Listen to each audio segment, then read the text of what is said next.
Oh, hello there. I didn't see you came in. Welcome to Bitcoin Talk Show number 10.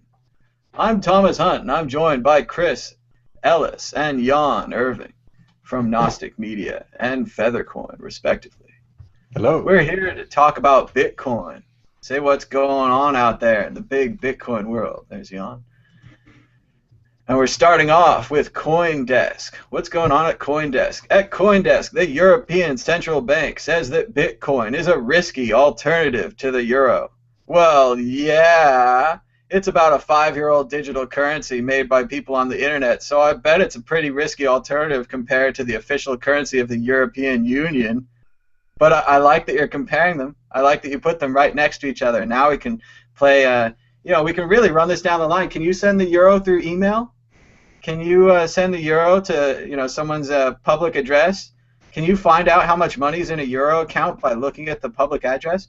Because it seems to me like Bitcoin might be superior to the euro in a lot of ways. Uh-oh. You shouldn't really compare them directly if you don't want us to compare them. That's what I think. Bitcoin has recovered and is back to $4.95 after a time in the 440s. Over at the Mad Bitcoin's Twitter account, we've got Bitcoin Rush, episode number 5. Check out Bitcoin_Rush on Twitter. He's done about 5 episodes. If he does about 5 more, I think they'll get really good. He's way into it. Tomorrow is Bitcoin Pizza Day, May 22nd, the first day in 2010 when a Florida programmer bought a pizza for Bitcoin. And we should all eat pizza tomorrow and celebrate the Bitcoin pizza. Post about it on Twitter. Zero Block is joining with BTC-E and offering trading directly from the chart, because that's going to make your trading go so much better. We've got our first call on Bitcoin Talk Show on the Skype line. Hello, Skype. How's it going? Oh, are you on the air? We are on the air. Anybody home? What's your name and where are you from? You're on? Oh, my name is Scott. I'm in England. All right, Scott, in England, you're on Bitcoin Talk Show. What's going on? Well, I just started Bitcoin. Someone was generous enough from California to send me 1.58 Bitcoins a week ago, and I thought people were telling me to cash it out. But now I'm seeing something. I think I'll hold on. What do you think? I think you did good to hold on. It looked like, when we looked at the chart, it looked like a cup was forming at the bottom of the chart, where, yes, we'd gone down for a long time, and I know a lot of the bearish people believe that the market only goes down, whereas the bullish people believe it only goes up. But eventually it's got to go back up, right? Well, I think it's kind of like waves coming in from the ocean on the beach, and the various tides. And looking at the curve over a long and short term, it looks like it's definitely leveled out, and probably won't go lower. Is what I see, not my feeling. What I see is it looks like the curve is on its way up. That's why I'm holding on to it. Anyway. It does look good. I think we've tested a couple of bottoms here in the 300s, and I don't think we're going to see 300s again for a while unless something bad happens. No, I would. I invest in other things too. Gold for 20 years, and I did pretty well with that. So nice. I don't know. This is a very new thing, but no, there's too much behind it to the electronic coin for it to disappear. I'm sure of that, So that's what it felt like to me last year. There was a lot of venture capitalists, a lot of programmers that are into this. The man who sent me the money generously, I will say this: he's a very well-known person. I don't know him well, but I did some service for him on the internet, and he's ventured into many of the top companies, all which people know about, and I think he's done me a favor, forcing me to get a wallet, and putting something in it. Sometimes that's all it takes to get started is getting the wallet. We recently did a cosplay contest, and we basically gave paper wallets to about 15 comic book cosplayers, and now they all have to learn about Bitcoin if they want to get their prize. It's a pretty cool thing. Right. I just found an app on the iPhone. Apple's not really supported those too well, I noticed, but that is a complete course all about Bitcoin and everything, and it's an app that gives you a free video course, and it's excellent. I just started it, so it's one of the apps. Very cool. What's the name of the app? I'd have to look it up, and I don't know if I can do that. Oh, wait, yeah, I've got 2 phones here. I can look it up. Haha, 2 phones. Where are we here? How do we do this? Okay, it's called Bitcoin Space 101. Bitcoin 101. Very cool. So everyone should check out Bitcoin 101 on the iPhone App Store. Definitely. Even though they've banned Bitcoin, Definitely. You can still learn about Bitcoin. Right, and I'm using a wallet from off the Apple App Store too. So they haven't got rid of all of them. Apple. Haha, one survives. Yeah. Well, there was one that got around it by having a long disclaimer saying that you would not hold Apple Inc. responsible for any losses that you might incur. Is that the one you mean? I didn't notice the disclaimer. All I know is that it's there. It is a wallet of some sort. I'm not sure. At this point, I don't know exactly if there's a way to transfer money from a wallet to a wallet without paying any Bitcoin at all. Is there any way to do that? You have to pay a very small amount of Bitcoin to the miners. I think it's about a penny or something. It's like a 0.001 or something. It'll take it out of most apps will take it out automatically. So yeah, it doesn't say anything about that. 0.001 in another year might be worth a fortune. Anyway. Well, definitely hold on to it, and thanks for calling, Scott. Okay, take care, guys. Thank you. Cheers. Thank you. Cheers. Okay. Very cool. Thank you, Scott. Bye-bye. Very cool. That was Scott from England. Chris, what do you think? He wasn't English, but he's in England. Yeah, he didn't sound very English. No, that sounds really cool. I would say that on the price you were talking about a little bit earlier, that I'm actually doing a little bit of consultancy work in the space now, and I have to say there's a lot of work going on the back end. The price has not yet factored in just how many startups there are that are working behind the scenes that've got a product yet to launch. So I tend to invest in things that have underlying generativity. I'm not a big fan of capital appreciation play, at least not exclusively. Like, I want what I'm buying to have its own intrinsic centrifugal force. I want it to be powered on its own merits. I don't really just want to have to rely on other people finding it more valuable in the future, because other people are always the most volatile thing in any market. So I do think Bitcoin has that going for it. I'm not selling my Bitcoin anytime soon. That's why I was so glad recently to invest a little bit of money in Darkcoin. I really believe what they're doing. It seemed like they have better technology or newer technology, something that is actually different, not just another copy and paste altcoin. And then if you saw recently, Darkcoin investors were rewarded by the market. The market seems to agree and to say that yes, we would like an anonymous currency. Perhaps that currency is Darkcoin. No one knows where the market's going to go, but right now, Darkcoin's looking very good. So, do you know how it's different?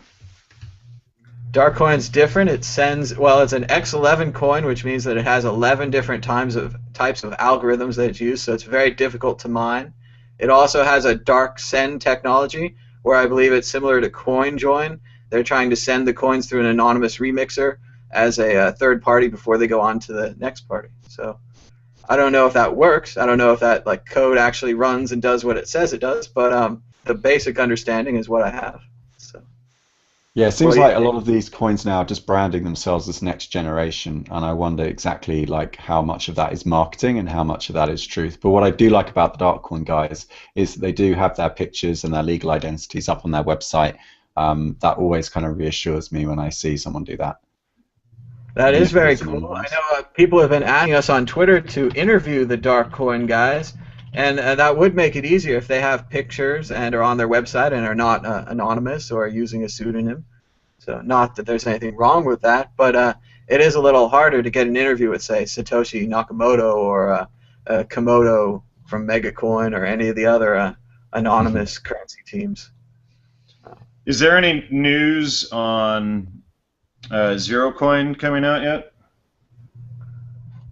I believe Zero Coin was folded into a non-coin, and that a non-coin plans to use, Christoph's always talking about, a non-coin's planning to use Zero Coin or maybe even Zero Cash. They might be different projects. I thought Zero Coin was going to be using Coin as the rails. Am I wrong, Chris?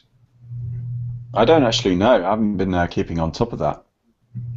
I do know there is a plan for whatever the current Anon coin is to be replaced by Zero Coin or Zero Cash when their system is finished, and that they intend to copy whatever their system is. So I don't know what that means. I was under the impression from Reddit, and and I had signed up for the email list some months ago, but I've never gotten anything. Was that they were going to originally ride on top of North Shares or something like that, and then or maybe Darkcoin, and then they had switched to Coin, but they were basically talking about they wanted to use Coin as the rails for their coin as an additional layer. Is how I understood it, sort of like a a meta coin. It could be. People are definitely talking about Anon coin. I'm reading about it now. If you're out there in the question and answers, feel free to write in and tell us what you think about what's going on with Anon coin and Zero Coin. They are talking on the Anon Coin Reddit about the differences between Zero Coin and Zero Cash, so there must be a difference. They are two different projects, despite the name similarization. Let's see. Wow, they're using acronyms I don't know about called SNARKs and RSA-UFOs. So we're gonna have to read that later in more detail. Let's see. People like Anon Coin when it came out, and Wired wrote about Anon Coin recently when they wrote about Dark Coin, Dark Wallet, Shared Coin, Zero Coin. Let's see. Looks like Anon Coin might have just gotten mentioned. Yeah, here it is, Zero Coin. Zero Coin was originally conceived as an add-on to Bitcoin, and it didn't find enough supporters among the Bitcoin developer community to convince them to adopt its code. But that code is now being written into Anon Coin. So yeah, I would say Zero Coin, which similar to Dark Coin, basically putting the coins through a coin mixer automatically, so that all the coins use the mixer. So it's not just dirty coins that you're mixing with, because obviously that does you no good. But yeah, it sounds good. I mean, I support Zero Coin, Anon Coin, Dark Coin. I think that money should be allowed to flow freely. So. What I was going to add is that Anon Coin runs on, it'll run on what it calls ClearNet, which is the standard internet, and it will also run on both I2P and Tor networks. So you can go totally darknet or standard with it, and it's all built into the wallet Qt. Very cool. I'd like to see more people running Tor nodes. Nodes. So, but yeah, I would like to see more support for the Tor network. They should put it into the browser. Chrome should run it on a Mac. There was that article. It has to use the same browser. There was the article recently about the FBI had gotten in there and thwarted it or whatever, but it's a certain way that they do it, and it's at the nodes. They take over nodes essentially, and if you take proper action, you can still use it properly to do your research and things like that, which is primarily like what we like to use it for is since we're researching MK Ultra projects and things like that constantly, it's nice to be able to have Tails and have Tor and all of this stuff to be able to do that type of research. But there has been a lot of information out there that the FBI has hacked or thwarted Tor, but it's only at certain nodes, as Tom calls it, and and so just take extra care like you would with your Bitcoin and doing paper wallets and all of that stuff, and learn your cryptography and take care of yourself.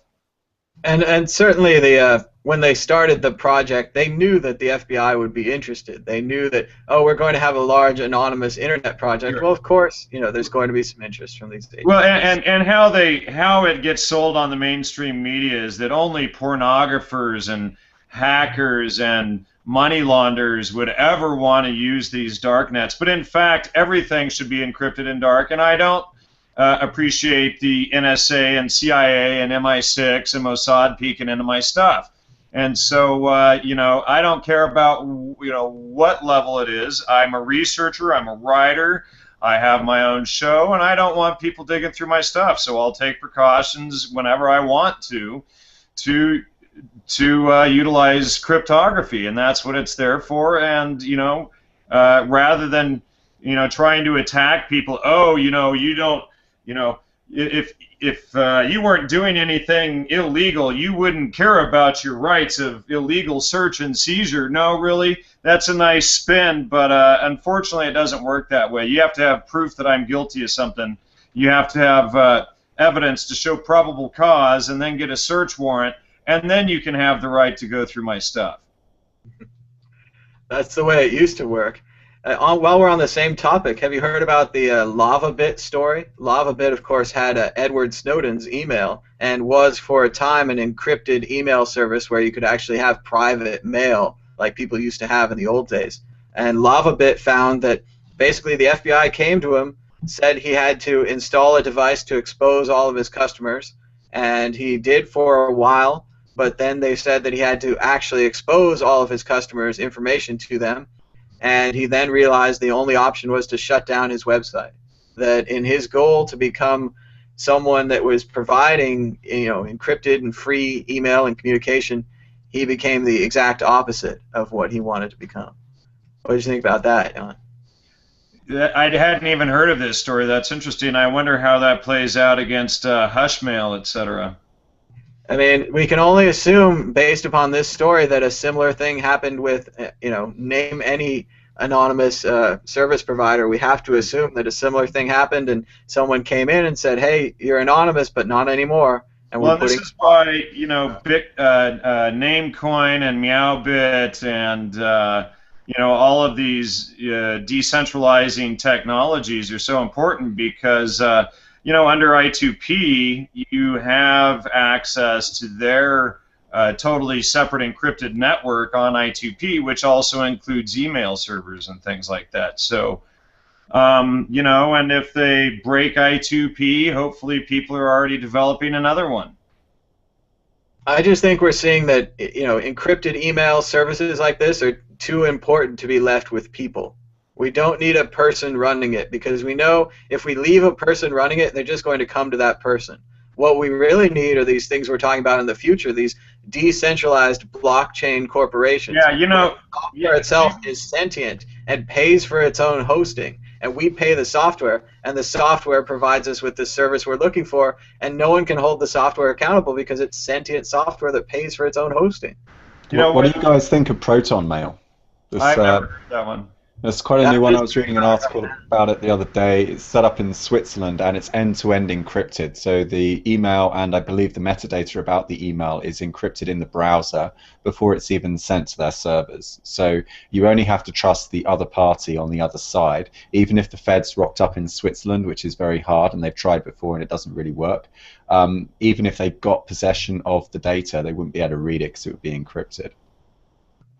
That's great. Well, another thing that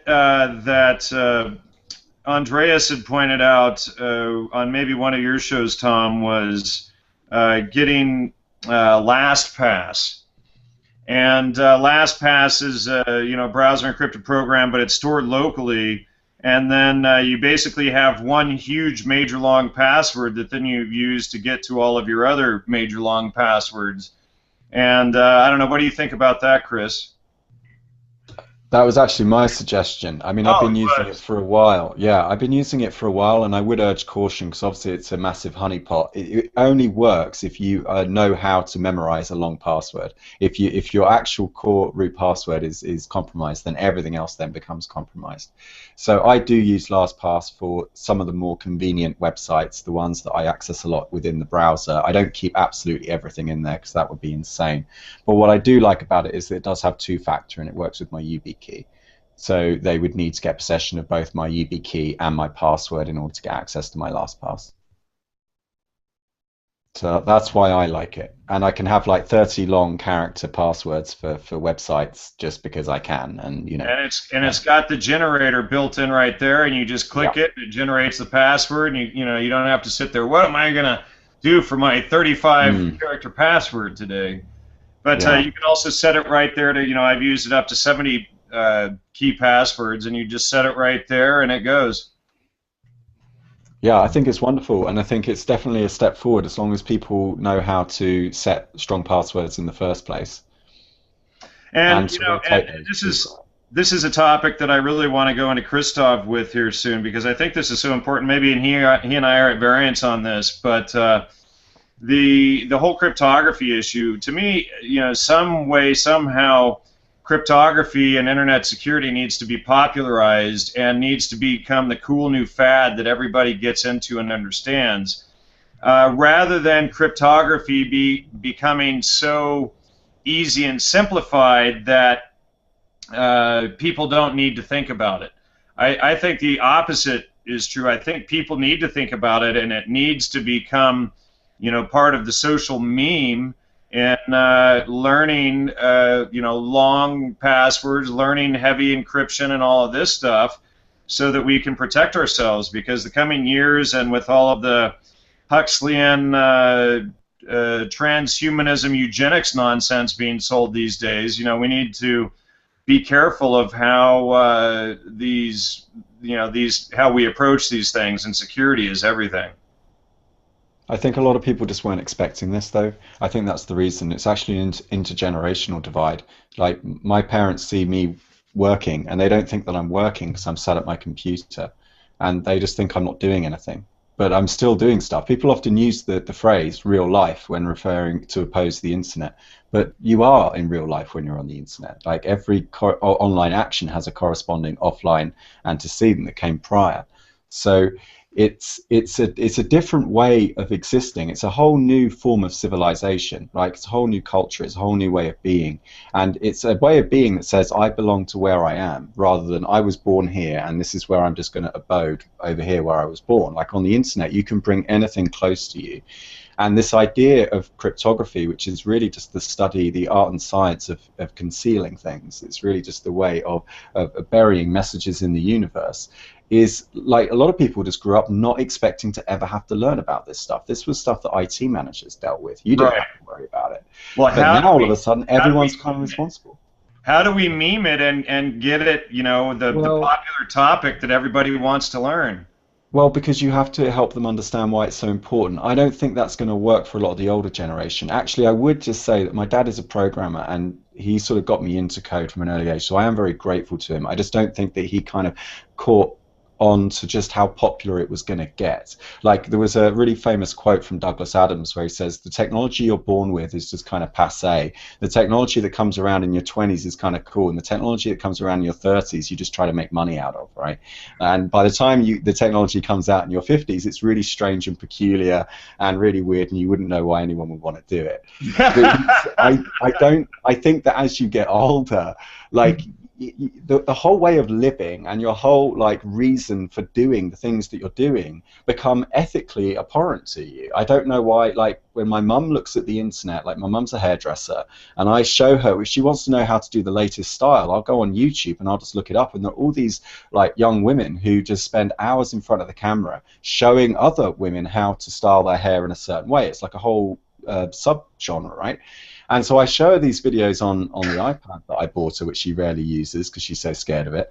And she's like, why do these people do this? Why are they uploading? Are they getting paid to do this? And I'm like, no, it's just free. You just upload these videos. But why are they doing it for free? Like, why aren't they being paid to do it? And she just doesn't get it. She just fundamentally, she loves it. I mean, she likes. It's the same with any computer, any laptop that you need to repair, as well as any car repair on just about any make of vehicle that you need to do is on YouTube, and somebody will walk you through step by step on how to do that repair. Yeah. But why do they do it? That's a really good, and we put up stuff like that too. And it's like my show has been run on a donation basis going on 6 years now, and we put out all sorts of research and information, and we get donations back, but I don't know, why do we do it? I guess it helps others, it empowers other people, it empowers them to learn to do things themselves without, having to pay the mechanic some outrageous fee to do it. It's empowering, it's empowerment media, essentially. It has something, I think, to do with identity, because when a hacker is trying to compromise someone, they're usually trying to take over their identity. They're usually trying to pretend to be something or someone they're not. And computers are notoriously bad at understanding identity. All they do is run atomically. They just run instructions, and that's all they do. They don't care who you are. So it's very easy to trick a computer into thinking that you're something you're not. In fact, actually, a computer can't even think either way. It doesn't care, and it doesn't have the capacity not to care either. It's just inanimate. Very good point. Right? So I think it's got something to do with identity. I think we want to slowly, we just want to become the people we want to be remembered as. And if we feel like we've got something to say, and we feel like we understand a subject better than anyone else, I think we are necessarily drawn into the internet in order to do that. Now, the internet then evolved because there are so many people who don't understand themselves authentically and perhaps don't understand themselves in terms of their possibilities. You then needed reputation systems to filter all the crap out. And what happened, I think, behind the scenes was all these web developers were slowly building these algorithms to surface content. Do you remember like when surfacing content was like all the rage back in like 2008, 9, like all those marketing digital strategist guys were talking about it all the time.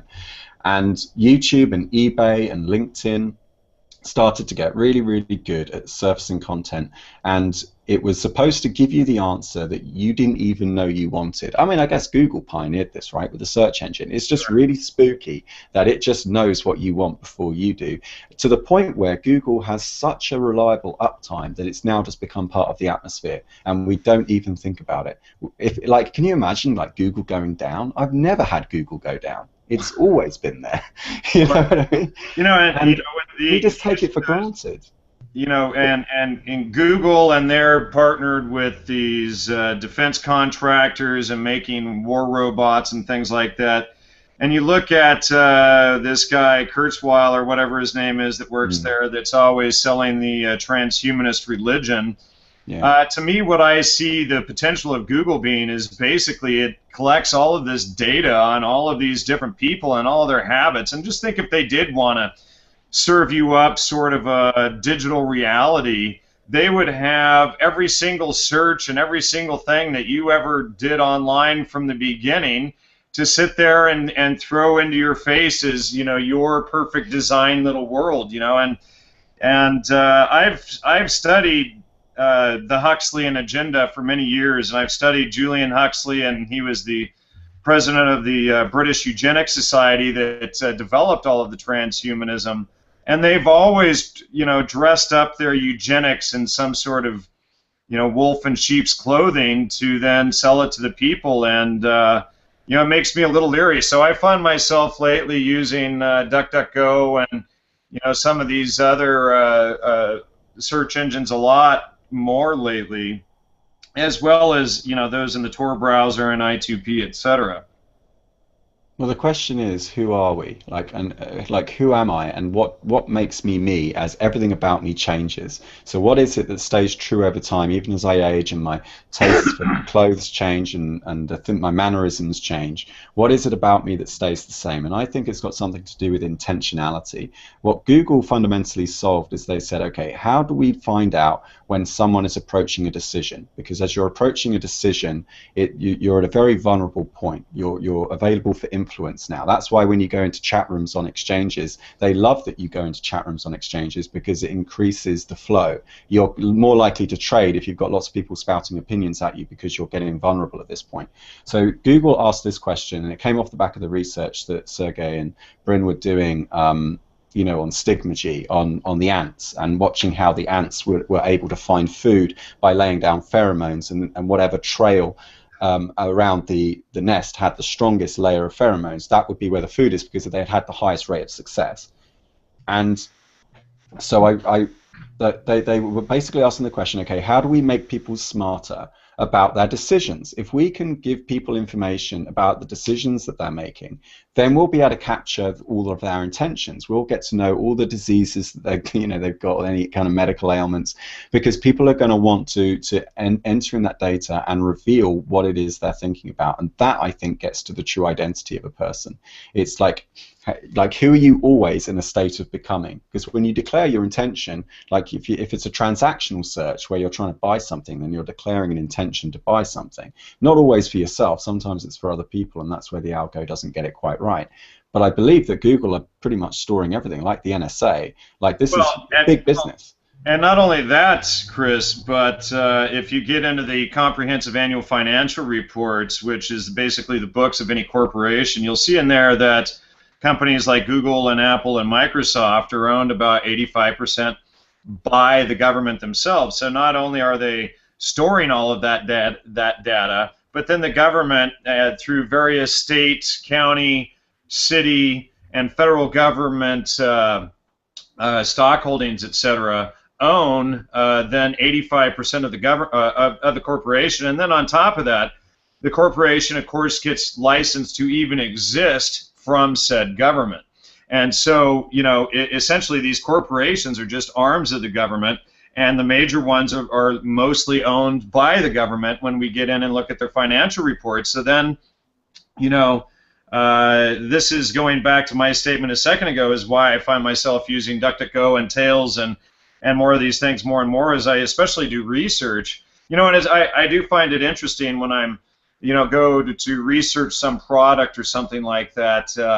Usually I will have already done my research and made the decision, and then a day or two later I'll see Google offering up things what it thinks I'm deciding on, and it's like I've already done the research, and you know, and it's like Google's a day or two behind on me there, but they're still trying to follow me around with all of these ads and things, trying to cater to me. So, you know, not only that, but they're using that same technology to bombard you with ads from the same corporations that are held 85% by the government. So I don't see, you know, as far as long term, how it really works in our favor. And again, you know, going back to Christoph's work in dark nets and dark wallets and all of this stuff, and trying to figure out a way to get cryptography popular, you know, I see all of this stuff as reason for us to begin to start looking at this stuff more seriously. And in fact, now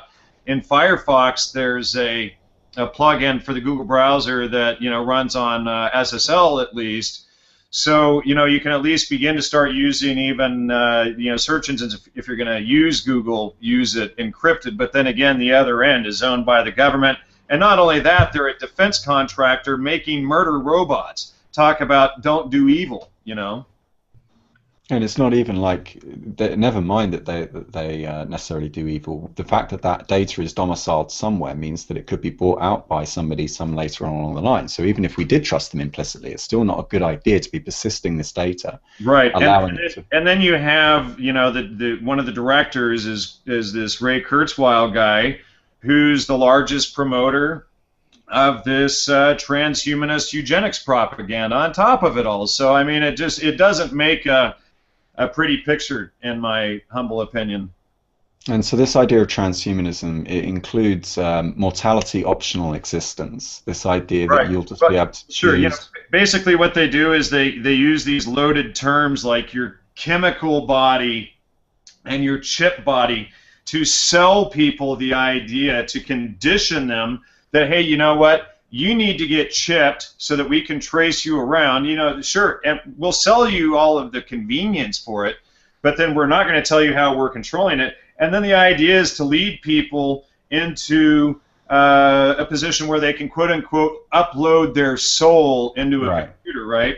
And then, you know, just like the old Trash 80 days, the TRS 80s from Radio Shack back in the day, eventually that shit's going to, you know, be outdated, and somebody's going to walk in there and turn it off, if the whole thing could even be done. But, you know, what they claim is that, you know, we need to get to a point, as in we the masses, where we're consuming zero energy, right? So it's all about this Agenda 21, you know, don't consume anything, you know, and meanwhile the elites and these groups that are selling this stuff have caused the very damage, you know, through marketing, through public relations like Edward Bernays, et cetera. They create the problems, they market them to the people themselves, and then turn around and blame the people for the problem later. And, you know, all this whole thing of selling the idea that you can be uploaded into the computer and all of this stuff and zero consumption, to me, it's just a way to get people in the computer, then they turn it off, or whatever the case may be. You know, and not that a computer has zero consumption anyway, but then who would control that computer? 2, who designs the chip? 3, who designs the security on that? Certainly not every one of us. Okay, so this is all about control, and it's all about power. And they think that if they control the information, that they can control the people. And this idea that we're supposed to be becoming a new species, that we're evolving into this biotechnical species. Umar Hack on Twitter, he has this great tweet that he puts out now and again where he says that the biggest threat to us isn't that we get taken over by the robots, it's that we become the robots. Right. And I think his intuition there is absolutely spot on. I would agree with that. And, you know, we're getting ready to do a large expose. I've already written up sort of an outline of it, to do a large expose on transhumanism and this whole, they've got some date set in 2042 or whatever where they're doing this big push to have everybody chipped. And you know, and these guys go around like Bob Dobbs, et cetera, saying, you know, oh, you know, and they use all of this. Marshall McLuhan, he was a media expert and PR expert, basically for the CIA, et cetera. But they, you know, he would create this whole thing where the media is not, the medium is the message, right? So then they don't want you to focus on any content of what something is. You just dismiss the content. You don't learn anything about the content. It's just the end result. You just look over here at the end result of this stuff. And meanwhile, you know, conspiracies aren't real. There's nobody who really wants to control you. There's no British eugenics society. Julian Huxley didn't create that. His brother didn't run the MKUltra program. They don't want you to know any of that stuff. They just want you to focus on how convenient it'll be and nice when they sell you all of this stuff. But it's always with this loaded language, your chemical body. You know, it's like, you know what, you know, these marketing guys sit around and say, you know, how can we get the human body and life to sound old and legacy? You know, and it's just, are you serious? You want us to believe that life itself is legacy. We don't need life anymore. That's the idea that they're selling. Yep, I think Chris froze. Well, maybe you oversold the idea.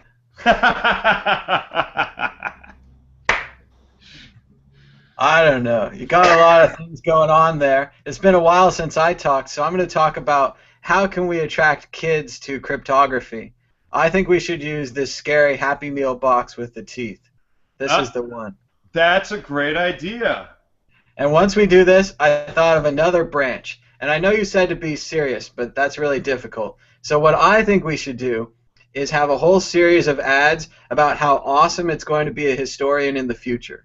Historians of the future. And how as a historian of the future, and again, just picture me like, you know, the Orwell thing in the Ministry of Truth, working for the history company of the future. And let's say I wanted to look back to see what Jan Irving was doing on May 21st on Wednesday at 1:12 p.m. Well, as a historian of the future, I can go through all of your Google searches, all of your Gmails, all of your web traffic. I can see exactly what you were thinking about on May 21st, 2014, because you didn't use cryptography. You should make life hard on the historians of the future. You should use cryptography, because otherwise we're going to read absolutely everything that you ever type, ever. Tom, that was excellent. That was really good, dude. Maybe you should, you know, and remove my, you know, write that down and remove my the internet is for porn bit, and then like redo that. That was pretty good, dude. I mean, maybe that good, because we just need to teach people, like, if you're not using encryption, basically you're giving all of your data to someone like me who's going to be a historian of the future. And, you know, I see it now. I read people's diaries. I read people's notes. I mean, I read people's letters. Because they've published them, because they're important and famous people. Well, it's not like that anymore. You don't need to be important or famous to have your letters published. All of your Gmails are actually published.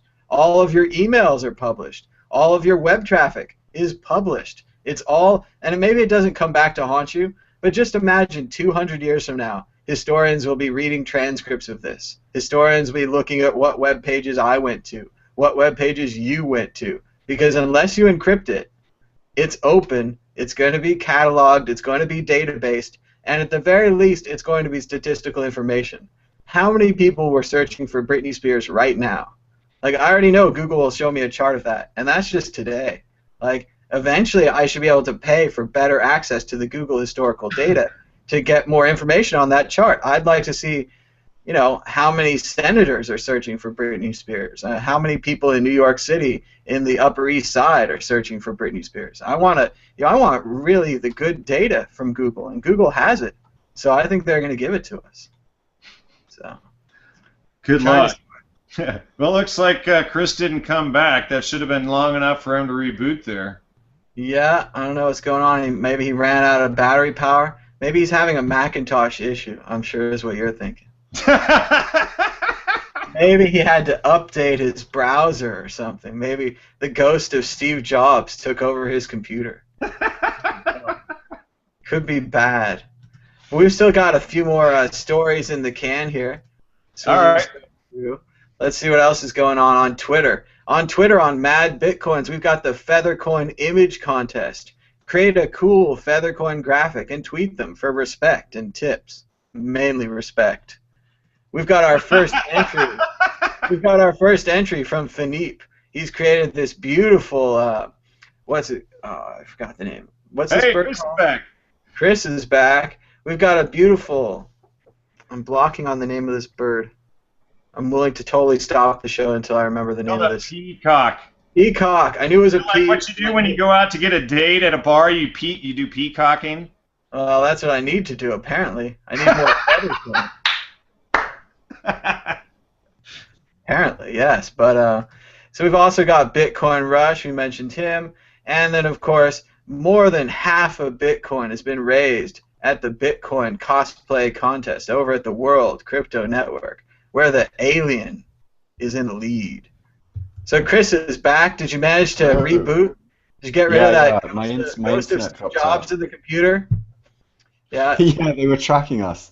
As we were to Larry and Sergey, we're listening to the conversation. They're like, these guys are getting way too close to the truth. I don't like what that Ellis is saying about Umar Hack. I don't like that quote at all.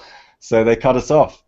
Is it totally wrong that whenever I think about Larry and Sergey, I'm instantly drawn to that original Google case box that they built out of Legos, and how they used to have the hard drives just separated by rows of Legos, and that's how they built the case? That's always what I think of. And then I'm reminded about that whole DNA thing.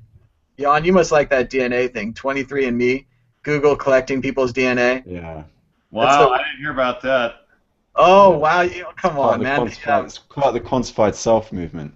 Yeah, I don't know that. I don't remember the exact details, but Sergey himself, or maybe the other one, someone close to him is sick with a genetic disease, so they got way into genetic information. So they started a company called 23andMe, which is, of course, the 23 strands of DNA or whatever. And they're basically collecting people's DNAs, and they'll let you know if you have a genetic disease or what your chances are. But you know, the funny thing is, most diseases aren't genetic; they're diet-related, caused from low-fat, grain consumption, low salt, bad pH levels, and things like that. I'm always really amused. Like heart disease and things like this is they try to label it as like a genetic disease, but if you eat wheat and grain, you have a far higher chance of getting heart disease. If you have a low-fat diet, which is what they sell, and even a couple weeks ago in Wall Street Journal, they finally admitted that the low-fat diet was a sham. But people that are on the low-fat diet and things have a higher propensity to these so-called genetic diseases. It's like they tried to advertise that alcoholism was a genetic disease back in the 80s and 90s and shit, and it's like you don't have any responsibility for your own actions or anything that's going on. It's genetic. Well, I mean, there's a bit of circumstance in everything. I was reading Vonnegut lately, and I don't know if you've read much Vonnegut, but I believe his sister or maybe his brother committed suicide, and that's always a theme in his books. That always comes up. That suicide always bounces up back through the thing, and it's always an idea that's out there. So something, maybe if you had an alcoholic in your family, it would just happen to lead to more alcoholics because of the behavior. Not necessarily genetic, but just a circumstantial, situational. Well, I mean, anything can be circumstantial and turn a person to drink. Goes through a divorce, loses a job, has bad financial times. I mean, it's like alcohol works pretty good to numb that stuff. And when Bitcoin crashes. What's the old saying? I become alcoholic when Bitcoin crashes. Right. What's the saying about the British created whiskey to keep the Irish from ever taking over?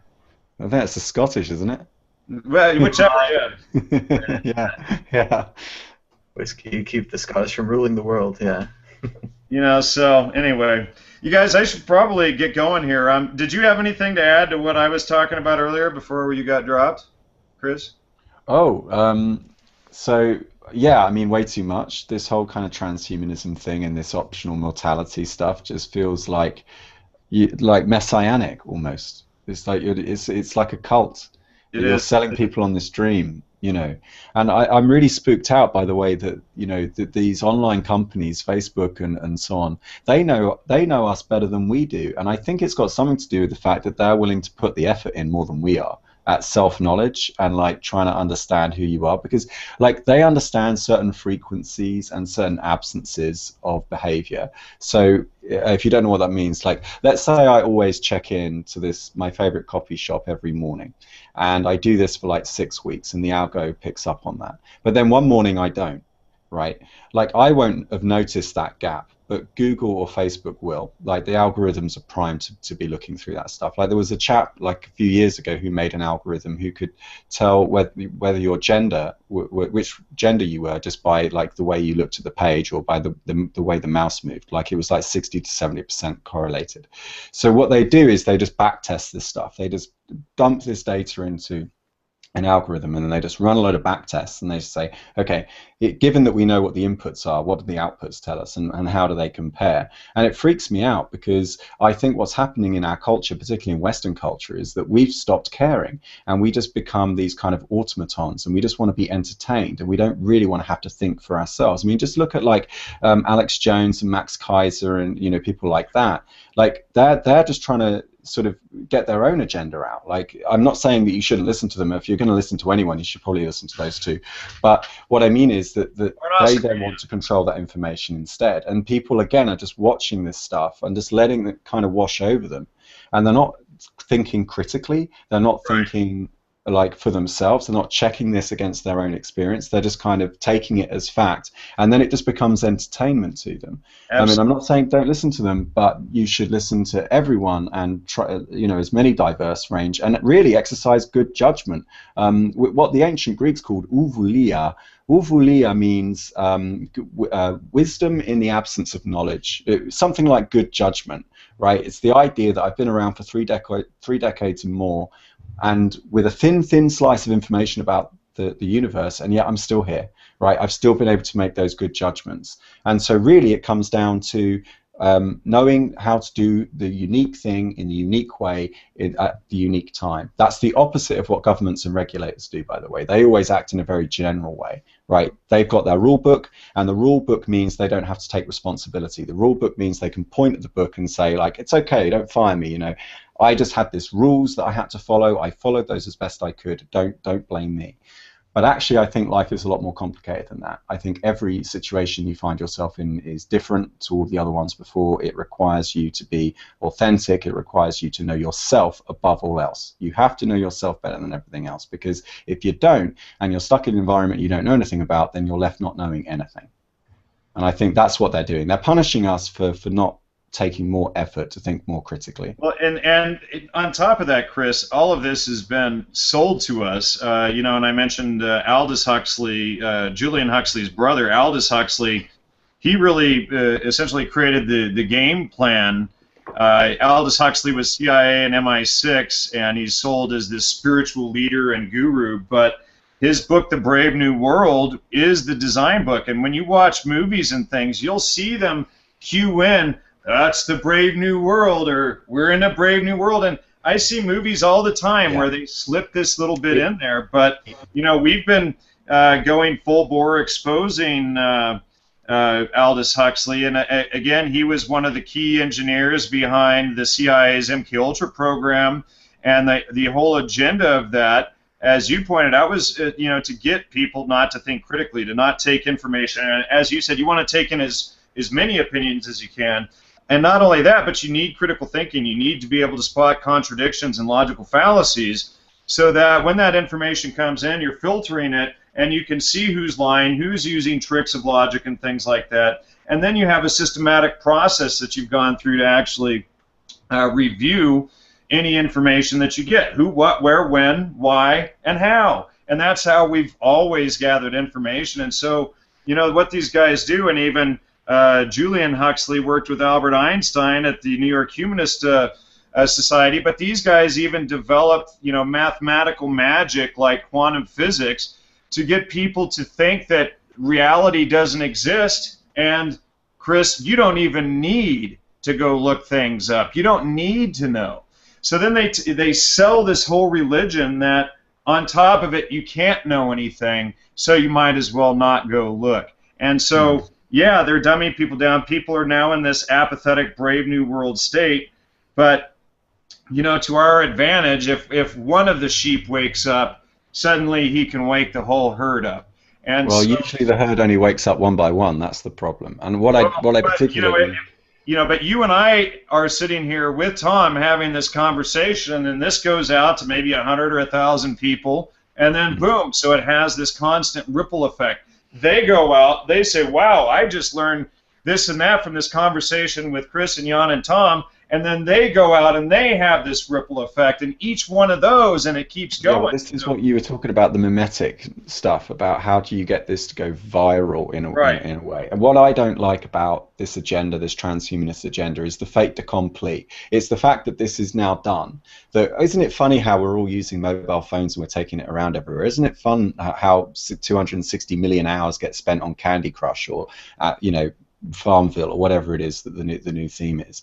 And really what they're talking about is you're talking about the farming and the commoditization of people's time, their most finite resource, that thing you're never getting back. Is you're spending all that time playing Farmville and they're gathering all that data about you and they're serving you ads and they're keeping you on the crack lolly by giving you these little incentives, you know, these little points. And it's a pointsification. You end up getting addicted to those little rewards. And then they'll say something like, oh, your friends aren't here. Wouldn't it be lovely if you could send a gift to your friend? And it's just a bunch of pixels on a screen. Like, seriously, some graphic designer with a degree in the liberal arts designed that in an afternoon of having been trained in Photoshop, you know, and he's done that once, and now they just send that out to hundreds of millions of people all over the world, and that's it. Now you're in the matrix, you're plugged in, because you don't, this is like Nozak, you know, Nozak has this thought experiment. He says, like, if everyone had a choice between like having to work and think, or they could just sit in a dopamine machine and just be injected, you know, with dopamine, they'd probably choose the dopamine. And I'm starting to worry that actually, you know, he might have been right, and actually we're choosing these kind of, you know, sort of lifestyles, these kind of casual, relaxed, apathetic lifestyles over thinking independently and confidently for ourselves, and it really bothers me. And it does seem like they've made the choice. Like, they've chosen this sedentary lifestyle. They'll never look at any history book more than 20, 30 years old. There really is nothing before the 50s. And remember, the 50s is the fake 50s. So we really can't go back World War II. We can't talk about World War I. We definitely can't talk about anything that happened before that. They'll just look at you with a blank stare because they don't know and they're not going to look it up, even though it's really easy to look everything up now. Or the Spanish flu. Like, who knows about the Spanish flu? I gotta go now, so I'll just say Right. goodbye and let you guys continue. Right on. See you. Good hang with you, Jan. Sure. Chris, take care, Tom. Okay. Bye bye. Good seeing you. And remember, you can call in at home on World Crypto Network. You can Skype us at World Crypto Network, all one word, or you can call us at 1-516-900-4WCN. That's 4926. And I can confirm that the line's working now. I hung up the phone that was off the hook. So there we go.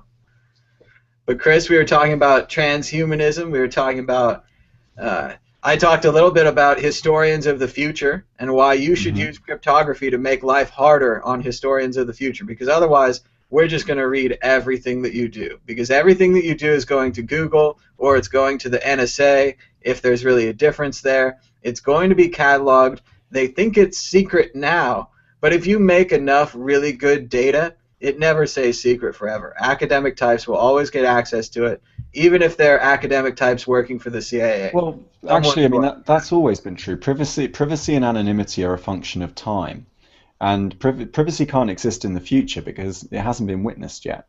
And in fact, we know things about the ancient Greeks and the Romans that they probably at the time would have dreaded the idea of us knowing about, because we do dig through the soil and we have, archaeology and anthropology are relatively new academic disciplines, and they're mostly driven based on political motives. Really, it's about saying, we were here first, and that's what's driving all of these explorations. But what it's done is it's given our civilization a big picture. We've got a bigger picture now of history than any civilization has ever had. Even some of the more advanced, like the Egyptians and the Mayans, who are in some ways were much more advanced than we are. We haven't been around that long compared to their civilizations the last thousands of years, more than ours have.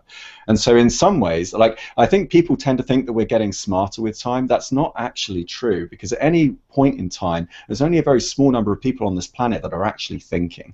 Like, most people are just on autopilot. They're not really deeply thinking about, like, the hard issues, the stuff that you can't make money out of. Like where is the edge of the universe and what lies beyond? These kind of deep philosophical questions that they're engaging in at CERN. And most other people. That's what you guys were talking about earlier, about why do people make these how-to videos? Why do people make any video? Why do we make this video? Why are we having this conversation? And I think it's because people want us to get better. They want our society to get better, and they want to be part of that process. Like, I always used to think about being in a book in a library someday, and if someone could read my book, that my words would come out and I would be alive in a way. Well, I feel that even much more now that I'm on YouTube. I don't know how long YouTube's going to last, how long Google's going to last. I hope it lasts a long time. I hope people download it and make backup copies. But there's a chance that, we're talking big Doctor Who here, but there's a chance that we're all going to end up in this library. And I know Jan doesn't like it, but even right now, this talking head of me could be preserved, thousands of years. No idea. Yeah, but I'm broadly in favor of that because it helps us understand the human condition a little bit better. What I'm not in favor of is this contemporaneous snooping. So it's when you're able to snoop into someone's lives at the time, where knowing that information at the time can hinder that person reaching their goals and objectives. And this is why they always come up with pedophiles, terrorists, and well, the other ones. They've got like a string of them, right? And they always kind of wield this out as if there isn't some higher price to pay. That when you give up your liberty, you sell out completely. That just giving away a little bit is just enough to sell out in its entirety. It's really about giving the people at the bottom, the people that are weakest, the tools that they need to get their needs met at a local level. It's really the powerful people that need the surveillance, not us. Like, not the people on the ground. It's the governments that need to be surveilled. I'm actually in favor of surveillance. I just think that everyone should have control over it. I think there should be time lock functions on the data that's outside of human control, so that when something is documented, you can't see in it for a limited period of time. And that's going to give people the freedom to be able to communicate about what they need to communicate about in private for a limited period. But yeah, eventually, the truth will always, time is the only thing that stands in the way of truth. Eventually, the truth will come out. It's the only thing that endures. And you should think about that more carefully before before you send that text message or before you send that email. You should always assume that everything that you commit over electronic communications, you should just assume that it's been photocopied and plastered all over town. Like, just assume that it's already public. We need to check part of that, because part of that gets you lazy. Part of that makes you think it's okay to just use Facebook blindly and put your information out there. We need to be thinking about as smarter people that are going to use this encryption, even just to send their cat pictures around, and use this encryption to make a harder internet, to make. But why would you encrypt your cat pictures though? Well, because we have to encrypt everything. Like, basically, everything is encrypted. Sorry, so the misconception is that everything is encrypted. It's just that the wrong people have the keys, and so everything that goes over, like, you couldn't just like put your ear to the circuit board and just know what's on there. It's got to go through a whole series of codecs before it even looks. If you were listening inside the Google servers, they were sending data around from database to database in plain text because it was easier and because it was faster. You didn't have to encrypt it, de-encrypt it. You didn't have to store it and restore it.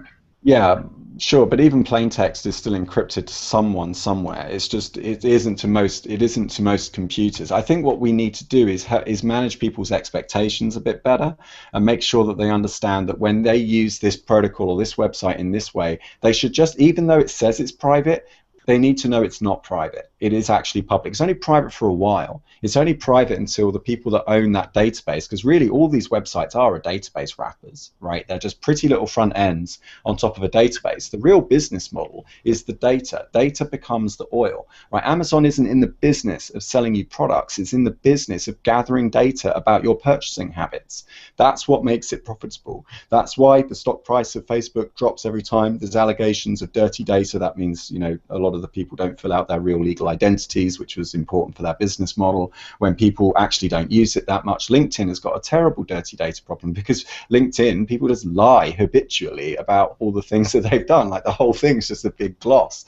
So if the data isn't accurate, then the database itself is not worth that much if it doesn't actually represent anything like reality. That's why, like, Instagram did really well, because they were gathering pictures, right? And pictures necessarily are real. You don't have any way of like photoshopping that image before you send it. You just take the picture, it goes up. And that's why their database was so much healthier and worth more. We got a caller? We've got a caller. We've got Theo. You're on the air on Bitcoin Talk Show. Hey, Theo. Let's see, can we hear you, Theo? Oh, it looks like it's... Oh, there it is. Whoa, it's right side up, Theo, this week. Yeah, I'm on a different laptop. Oh, I thought you'd fixed your drivers or something. I was going to celebrate a victory over Windows drivers. I think I had to... I guess some lazy to reinstall the whole operating system, but I'll get around to it. Just to get the camera right side up, huh? I think so, yeah. Oh, nightmare. So how's it going, Theo? Do you have a question or you just want to comment? Actually, I was just listening to your really deep conversation, and I'm trying to figure out how I can listen to it, because I couldn't figure out how to connect via Google Hangouts, and so I Skyped you, and now I'm trying to figure out how to listen to the whole conversation at the same time.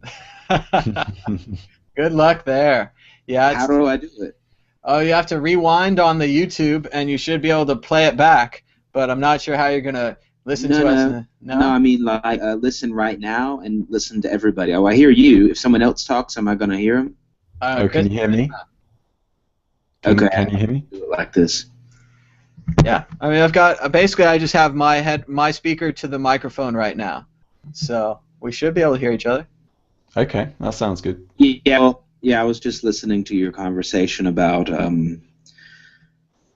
Well, it was pretty deep stuff, so it was talking about NSA and history and all that stuff. Yeah, it's a really interesting topic. So let's cut right through it, Theo. Do you want your head to be frozen? Do you want to have your brain in a box? Do you think that video games have made the world safe for digitizing your personality? Is that a good thing for you? No. I mean, I guess I'm pretty much on the same... I agree more or less with most of what you guys are talking about. I mean, I'm not for like we call it transhumanism. Yeah. No, I don't want my brain frozen. I guess I'm pretty old-fashioned, and I think video games is like a whole other realm, in my opinion. Video games leads to gamification, or I don't know if it's if the chicken what came first, if the idea to make a buck came or video games came first, but the whole video game topic leads into the big subject of gamification, which is interesting to me, and it leads to things like, for example, you got all these apps now where people say, oh, I just ran 3 miles in so many minutes, and then it's automatically posted to all the social media, and then the insurance company pays Facebook for the data, and then if you stop running, then theoretically they just like raise your premium. Ooh, now that's creepy, because I use one of those apps, and I do find it valuable to track my running and information. So it's, again, well, I just can't go into that. I have to have as much data about myself as I can. Even if it means that I'm going to share that data with others. It seems like the information value of like knowing about myself, like Chris was talking, know thyself, which is of course written on the Oracle at Delphi, and that's what it said. It said know thyself, and they would all travel to the Oracle, and then kind of like the Wizard of Oz or any quest that doesn't end out how you thought it might be. The answer is always to go back from where you started. The answer is always, you are the power you were looking for. You didn't even need those ruby slippers. Know thyself. It's kind of a disappointment. But then, as Chris was saying, from the archaeological digs, and I'm sure Jan would say, we also know that they were probably doing mushrooms or some kind of version of LSD or something, and having these what they called mysteries at the time, and they were having a big mystical experience. So it wasn't just know yourself written on a rock. There was probably a little more too going on there. So digitally, I think we have to know ourselves. I don't know. We have to use. Yeah, but I think that the powers that be, they love to show us like share all your information on an app to know thyself. Well, but it helps. I mean, that gamification, like Zeldification, putting yourself on a quest, trying to gather the right items. Like, I don't see it as being that different from the real world. Like, if I go somewhere and I don't bring my camera, I'm not going to take a lot of pictures. That's the way it is. So. Yeah, but I think the powers that be like us to look at the information. They just punish us when we don't really learn from it. The whole idea behind quantified self, the movement that has all the self-tracking, which I'm a part of, is about helping the data understand yourself better, using the data to understand yourself better. And the real problem here is the domicility of the data. Where does that data reside? Because that will determine who has control over it ultimately, and the decipherability of the data as well if it's not encrypted. The problem is we've outsourced a lot of our wealth. We outsourced our wealth in the financial crisis, and now we're doing it with our personal information. We're uploading all of our stuff to the cloud, and it's only recently where we've got companies like MadeSafe, and I think there's a BitSync as well. There's this BitTorrent syncing, like there's going to be the equivalent of Dropbox. Now we're starting to wise up. The question, like Jan posed, was like, how do we make this go viral? How do we get everyone? And it's not easy, because education doesn't have a lot of virality to it, because usually what these videos that go viral are usually videos of kittens and babies and kinds of like superficial stuff that's easy to just take in. I can make sense of it right away. It doesn't have internal contradictions that I've got to come to terms with and work out. So it's going to be a lot harder persuading people that this is important enough, but that's how civilizations are made. Civilizations are made when a group of people get together and make a decision on how they should behave, and like what are the rules that we want to live by, given that we don't want any more fraud, given that we don't want to reward fraud more than honesty anymore. What rules are we going to have to put at the door that stops them from even getting involved in the first place? And those are the hard questions that we need to get to, and we're not going to have those without dialogue, without people sitting down and going back to basics, like you were saying, going back to the beginning and saying, like, where did we go wrong? Because we've got everything there. I mean, all the information's there, all the history's there if we want it. We've got a whole thing called the internet. I mean, the fact that we're even on Google right now talking about Google taking down like the human race should tell you something, right? That tells you that they're kind of cool with you doing it. I think they just want us to learn for ourselves. It's almost like some weird double bluff or something. It could all very well be a test. Yeah, it could be. Like, let's think of this in a more positive way than perhaps a normal for lack of a better word, conspiracy theoryism or whatever. But yeah, if they want us to be an evolved, better species, maybe then we can join the International Space Federation or whatever. They'll just decloak from behind the moon or wherever they are. And that sounds great to me. Let's get better. Let's get all these people getting better. And I think we're going to need better software. So we're going to need things like Dark Wallet. We're going to need Dark Facebook. We're going to need Dark Google. We're going to need all of these things. And if dark's the word we're going to use, let's use the word dark. I'm fine with that. But it's not because we're sneaky or suspicious or whatever. We need our services to be more like blockchain.info, where blockchain doesn't store your data. Yeah. Blockchain can't edit your wallet. If something goes wrong, blockchain can't fix it. Well, that's a problem, but that's also a trade-off. It's something that you're willing to give up to have security. I know the next civilization is going to be a tool-making civilization. The money now is in giving the people the tools that they need to help them get over those barriers. That's what I think quantified self will become. Well, quantified self needs encrypted distributed storage so that people can actually store their personal data in a way that's encrypted. But also, you know, when I go to a doctor, I want to be able to give that doctor permission to see all my medical history as well. And I need to know that there's some kind of, you know, there needs to be some kind of contract, like on something like Ethereum, or it probably won't be Ethereum, but, you know, one of these other services will come through, like Counterparty, that will allow me to create a contract between that person, which, you know, tells them how they can use my data. And that needs to be tied to reputation and accountability. That person needs to be held accountable for their actions. If they do start selling my data off to an insurance company, people need to know that that happened. And still, think about the historians. When you die, all of your data needs to be public sourced. And then we need to figure out a way to trip that while you're still alive. But yeah, there's all kinds of great things that we're going to do with your data. But let's go back to what we were supposed to talk about at first, which was Bitcoin 2014, the Amsterdam conference. Chris, you got to go to Amsterdam. What was it like? They have canals and bridges, legalized marijuana. Wow. As you can see.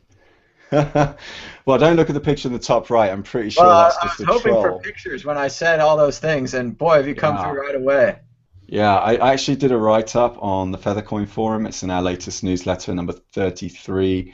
And so I did a big write-up on it. I didn't expect to go. I got to go because of this kind gentleman here. David Bailey was very kind. He put me up somewhere. All I had to pay for was the flight, but he gave me somewhere to stay. He got me the ticket for the conference. I had to kind of help him out on his stall, which was perfectly okay with me. And actually, I have to say, David, and this is no word of a lie, his stall was one of the most popular at the whole event, and not just because he was next door to BitPay, which had these, like, you know, really attractive young women there. So he got like so many people coming to his stall because he has some of the last remaining Cassatius coins on the market, because, you know, the guy that made them isn't allowed to make them anymore. And so he was kind of having to go on, you know, eBay looking up the prices. The prices were enormous, by the way. Like one Bitcoin actually costs like 7.5 Bitcoins. So like one Bitcoin Cassatius coin is now 7.5 Bitcoins. It's insane. Is that with the Bitcoin inside, or? Yeah. Yeah, so it's got 1 Bitcoin preloaded onto it. And you're already taking a bit of a risk anyway. But it's just the collectible. Pay 7 times for that. I don't know. Because it's the collectors. Like, you know that the dude's never going to make that again because he's not allowed to. He's been told he can't do it anymore. So, you know, it got really, really valuable. But I have to say, I really did enjoy it. And I know I've been a bit critical of the foundation in the past. And you should also bear in mind that they basically fed and watered me for like 3 days and gave me wine and coffee. So I have been bought off to some extent.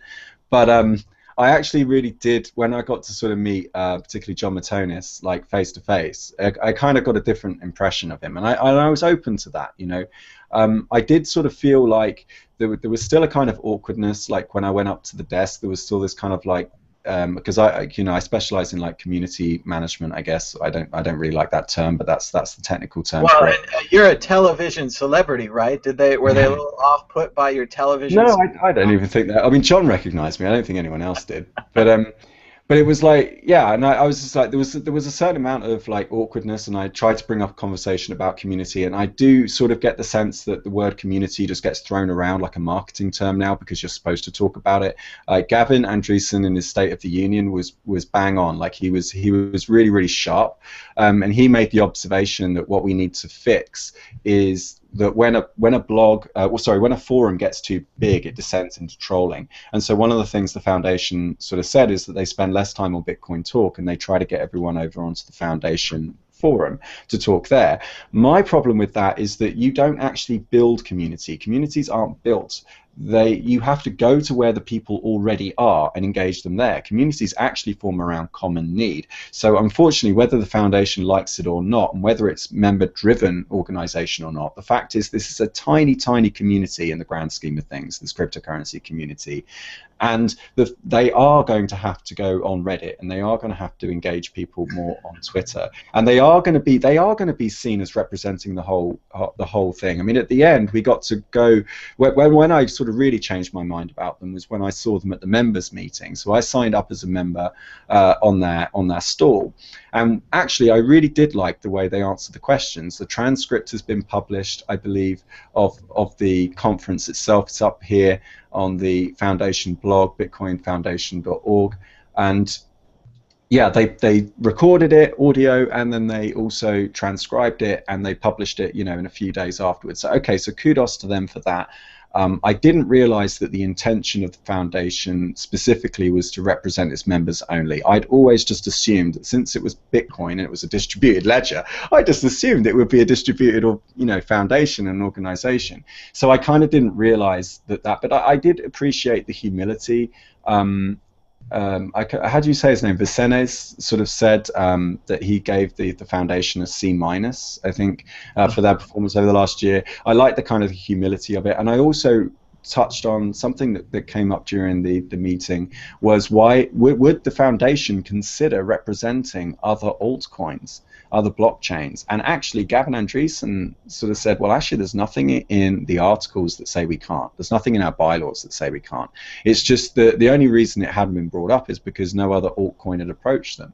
But given the influence that they are exerting, if they were willing to open up, become a bit more transparent, and be a bit more embracing to the community, rather than just saying community, they actually did it, and and I could help them out, and other people at the Feathercoin could help them out, and you as well, Tom.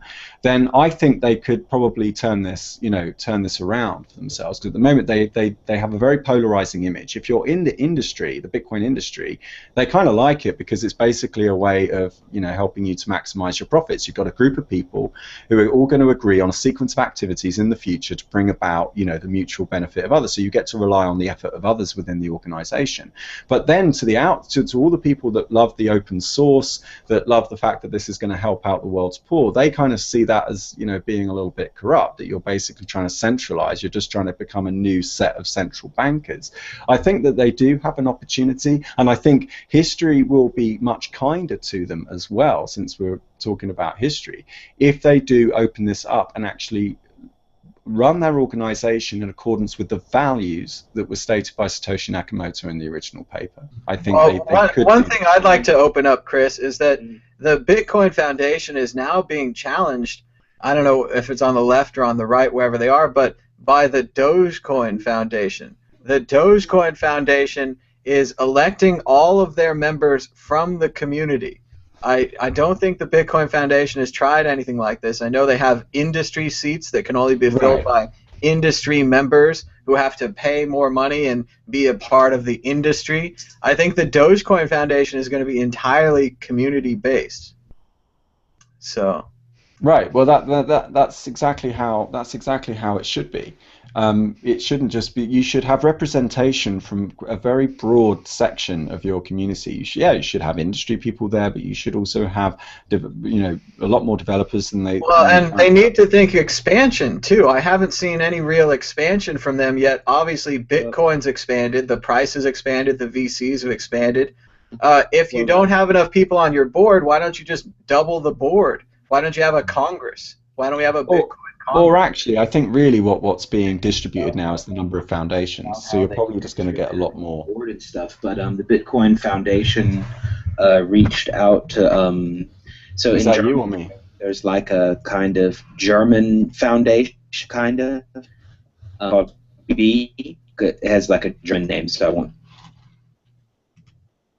It's kind of like at our first meeting for our first official meeting, the Bitcoin Foundation contacted the organization, offered, I don't know if they called it a partnership or anyway, basically all the members, we had like the whole discussion, pro and con, Bitcoin Foundation, but basically now if you're a member of the BVB, you're a member of the Bitcoin Foundation too, as soon as there's like this contract that has to be signed or whatever. So they're trying to reach out somehow. I don't know exactly what else to it, but so that's very cool. They brought the German members in, and they kind of merged and became an English-German Bitcoin Foundation. Is what you're saying, Theo?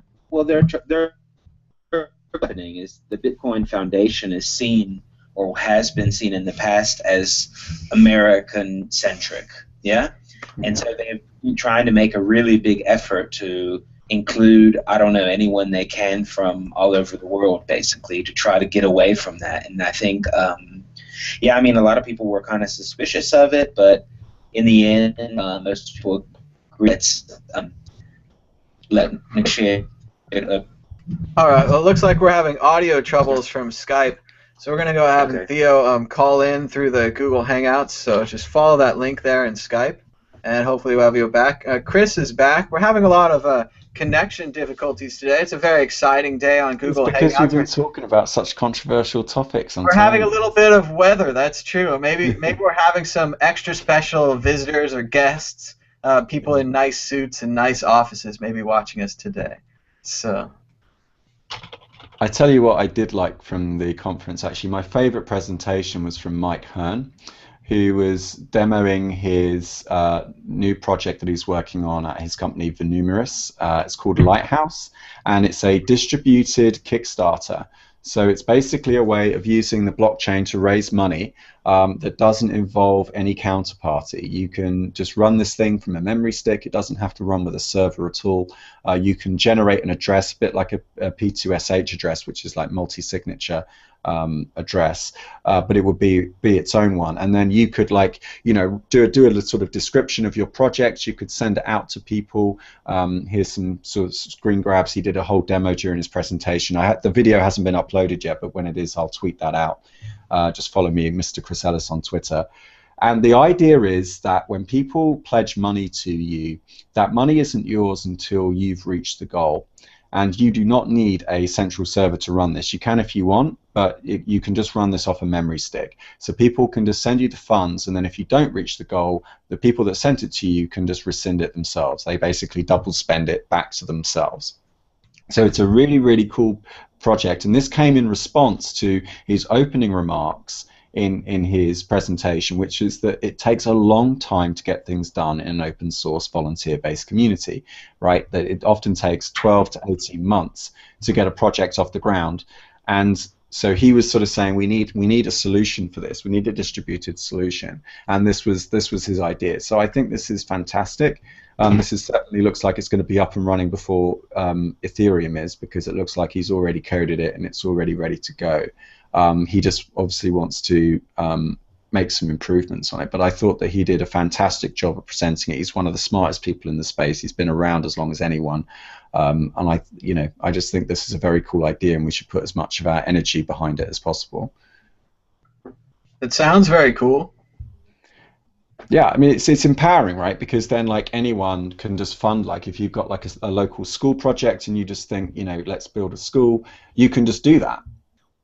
And there's no need to go through any counterparty. The thing, what Kickstarter really sells is marketing. What they're doing is they're giving you a platform. The problem is that only the sexy projects tend to get noticed, right? So unless you're really good at making a video, or unless you've got access to that kind of equipment and those kinds of expertise, you're not going to get a look in, which means a lot of very deserving projects get overlooked.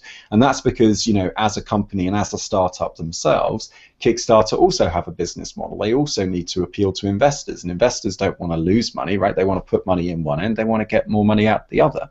So I think that it's a good way of disrupting that whole market. It's long overdue, and I fully support it. I do think it's a good idea. Do they use multi-signature wallets to keep the money? Is that the system, basically? No, I don't actually think it is. I don't understand like Controlled I don't wallet. understand too much about the technical stuff behind it.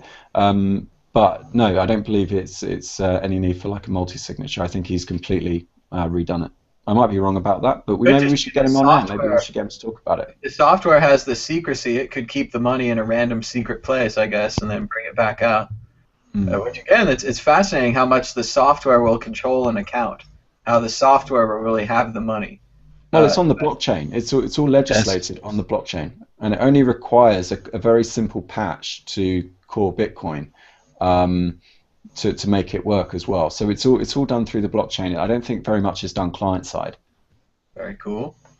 So is anything else going on at Bitcoin 2014 that was interesting? We're joined by Theo. He's now in the Skype Hangout. Hello, Theo. So there's a, I mean, I'll try to translate it, but I mean, oh no, it's in English. What's that? What I was talking about. Send you a link. The Bitcoin Foundation offered to kind of join in with the German. No, about how they're trying to, about building community and all that kind of topic, and about how the Bitcoin Foundation, I guess they're approaching other organizations that already exist if they want to be a kind of, I guess they call it a partner. And exact details. I mean, there's got to be like a contract because it has something to do with money too, about membership fees and all that kind of stuff.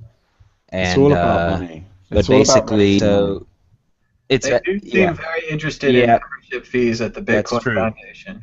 I know because it was set up to pay Gavin. Like Gavin needed to be paid, and they needed to come up with a strategy for that. But I think that really this is going to take a cultural shift in consumer society, because half my time I'm an entrepreneur trying to make money, and the other half of the time I'm a consumer trying to avoid spending money. We've got to come to terms with the fact that if I want to spend all day online consuming content, that content isn't really free. All I'm doing is I'm externalizing the risk by not paying for it. So we need to have like a real honest look at ourselves. I don't think the Bitcoin Foundation are going to fix that, because it's not because they can't. It's not because they're not good people. It's just because they're not. It's up to everyone to change this. You know what I mean? I think more work should be done to get Bitcoin wallets in the browser. That Bitcoin wallet needs to be intelligent about you. It needs to understand what you want. You need to pre-program it, and you need to say, right, I want to spend, I don't know, a third of a Bitcoin, 3 Decacoin every month on content. Right? That's my budget. And so when I go out and I surf the web, every month you're going to go through the content that I looked at, and you're going to divide it up between all those content providers. And that just needs to happen automatically. I need to have made, psychologically, I need to have distanced myself from that money before I even visit the content. Because there's no point in having all these paywalls, because all that happens is the information just flows around them and I end up going somewhere else. This has to be a beforehand, before I even get there, I need to have already spent that money before I've even gone to the website.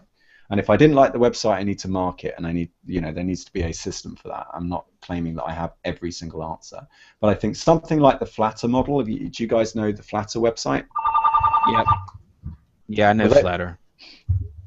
Yeah, I think something like Flatter, where you already or something like Patreon as well is pretty good, where you pledge a certain amount per month, and it's on like a rolling fee. Hey, Carter, how's it going? Yeah, that sounds. He's on the phone. Is that a caller, Tom, or are you just on the phone? We do have a caller. We're joined by Carter from Bits Be Trippin'. Carter, you're on the Carter talk show with Theo and Chris and Tom. How's it going? Sorry, what's that? Can you guys hear me? Yes, I can. They can hear you. Can you hear us? Probably not that well. I can hear you. Yeah. I haven't heard the question. Testing. You can probably hear them now. That might be better because he's got the microphone in front of it now. All right, Carter, do you have a question or a comment for Bitcoin Talk Show? Well, I haven't been able to see what the subject matter is today. I'm just calling in. I was just checking in with everybody. We're just talking about the Bitcoin Foundation. Do you think they're doing a good job? Do you think the Dogecoin Foundation might be better? What do you think about foundations in general? I think foundations are good if they provide good leadership. Mm-hmm. The point of them is to set kind of a direction. So I think, unfortunately, they're getting pulled into a lot of, based on some of the people that have been part of the foundation, they're getting a lot of negative light, right? So it's kind of when it does foundation. I imagine there's quite a few people there that really work hard and have good intentions. It's unfortunate a few have cast a bad light on it. It does seem unfortunate that through their board members, the foundation itself is now kind of questioned. We don't really know what they do. All we really know is that they chose Charlie Shrem and Mark Karpellis to be two of their leaders. And now they've replaced one of those leaders with Brock Pierce, who sounds like a very nice person on the face of things, but people are looking into his past and they're finding these questionable allegations. And it's fine, he can continue operating as a businessman with those allegations in his past, but if you're a member of a large foundation, you take on a certain public quality to your work, and they're trying to get away from that, and they've gotten right back into it, if you look at the stories. Yeah, I mean, most foundations or most boards, there's a selection process, and, most boards want, civic leaders or business leaders, some solid base and experience to kind of collectively hedge against all their experiences, right? If you have board members of various corporations that have a lot of institutional knowledge of whatever field they're working in, and you can pull a lot of value add from the experiences that they've experienced in their companies or the pursuits. So I mean, in any selection process, I would hope that there would be some basic ground rules that what is that individual going to provide from an aspect of they don't have to be cryptocurrency, but in where Bitcoin and where the entire genre is going, they need strong leaders that have marketing experience or a good solid business foundation to help maybe mentor startups. I mean, that's what I would expect out of a foundation such as a Bitcoin Foundation, is taking that leadership role of providing the information and good direction for the genre, saying, here's really what we want to become. I think it's kind of like the platform, and there's a lot of people trying a lot of different things, but I mean, I interact with a lot of different people that want to know, I want to get into it, where can I start? And that I would love to be able to point them to an area to say, one, get yourself more informed about what are you wanting to start with. You can have capital and help invest in a startup or crowdfunding or something like that. But I think there's a lot of energy and a lot of people wanting to be part of Bitcoin, but there needs to be a good head on it that the average Joe that interacts with businesses and everything else in the real world needs to have a point of focus to be able to get a real clear direction where they can go. I mean, at a bare minimum, if the foundation could just provide, here are all the active large projects in the space at a very foundational level, I think that would be a good start. Here's BitPay, they're a clearinghouse.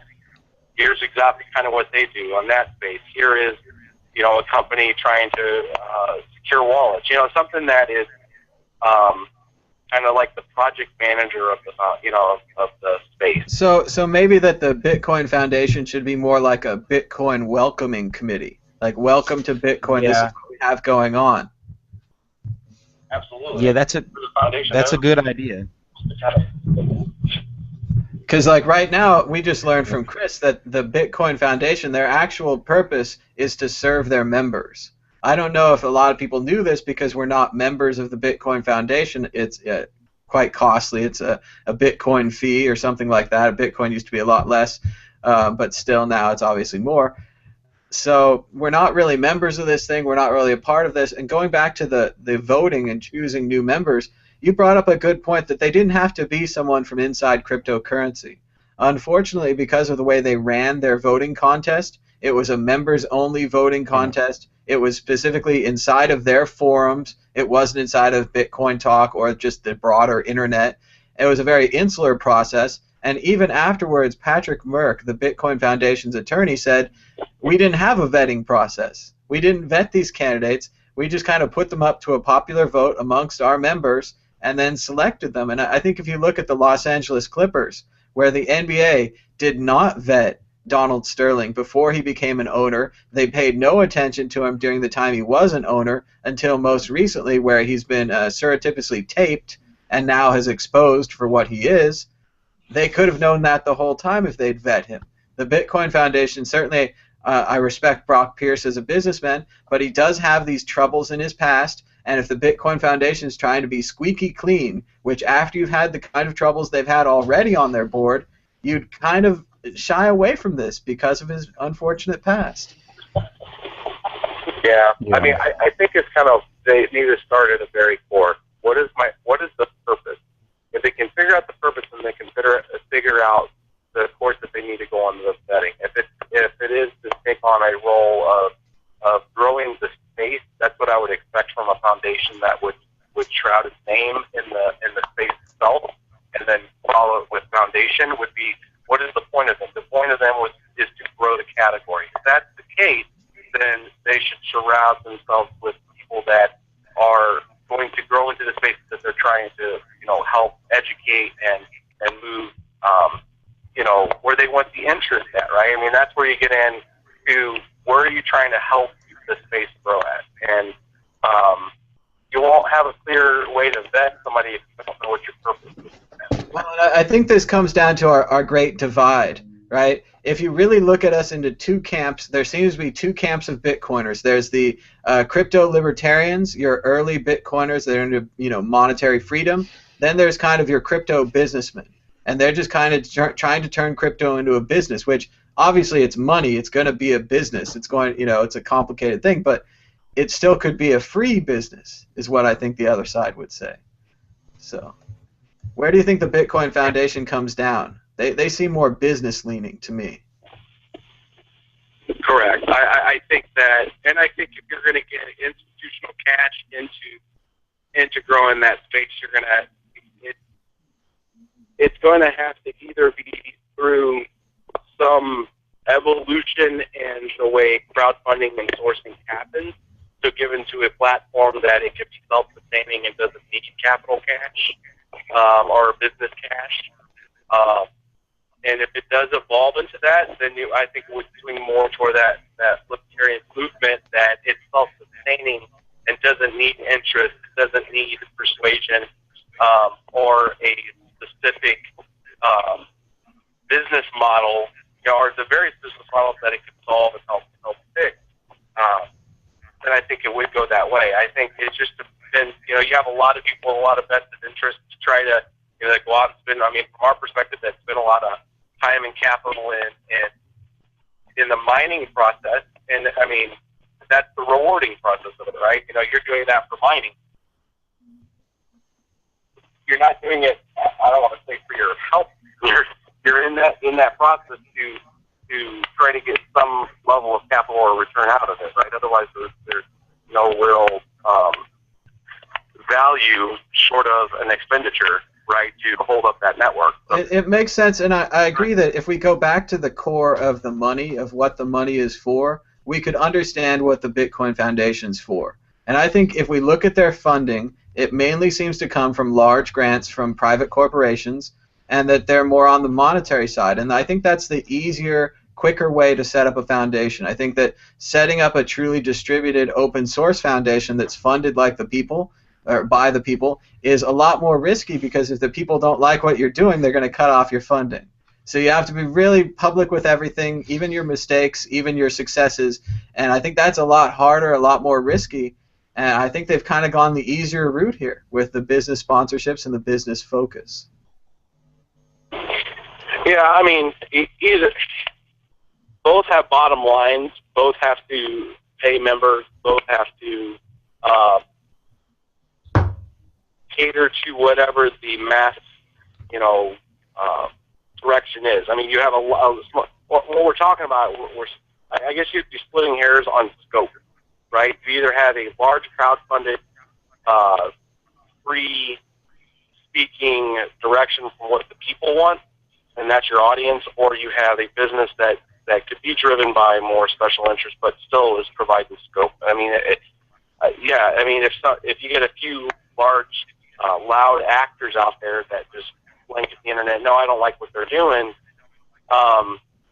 and have influence on the masses, then I think you kind of get into that same thing. That if a business wasn't being successful, and you got a few directors that are kind of going the same way. I guess it comes down to what the purpose is, right? I mean, what's the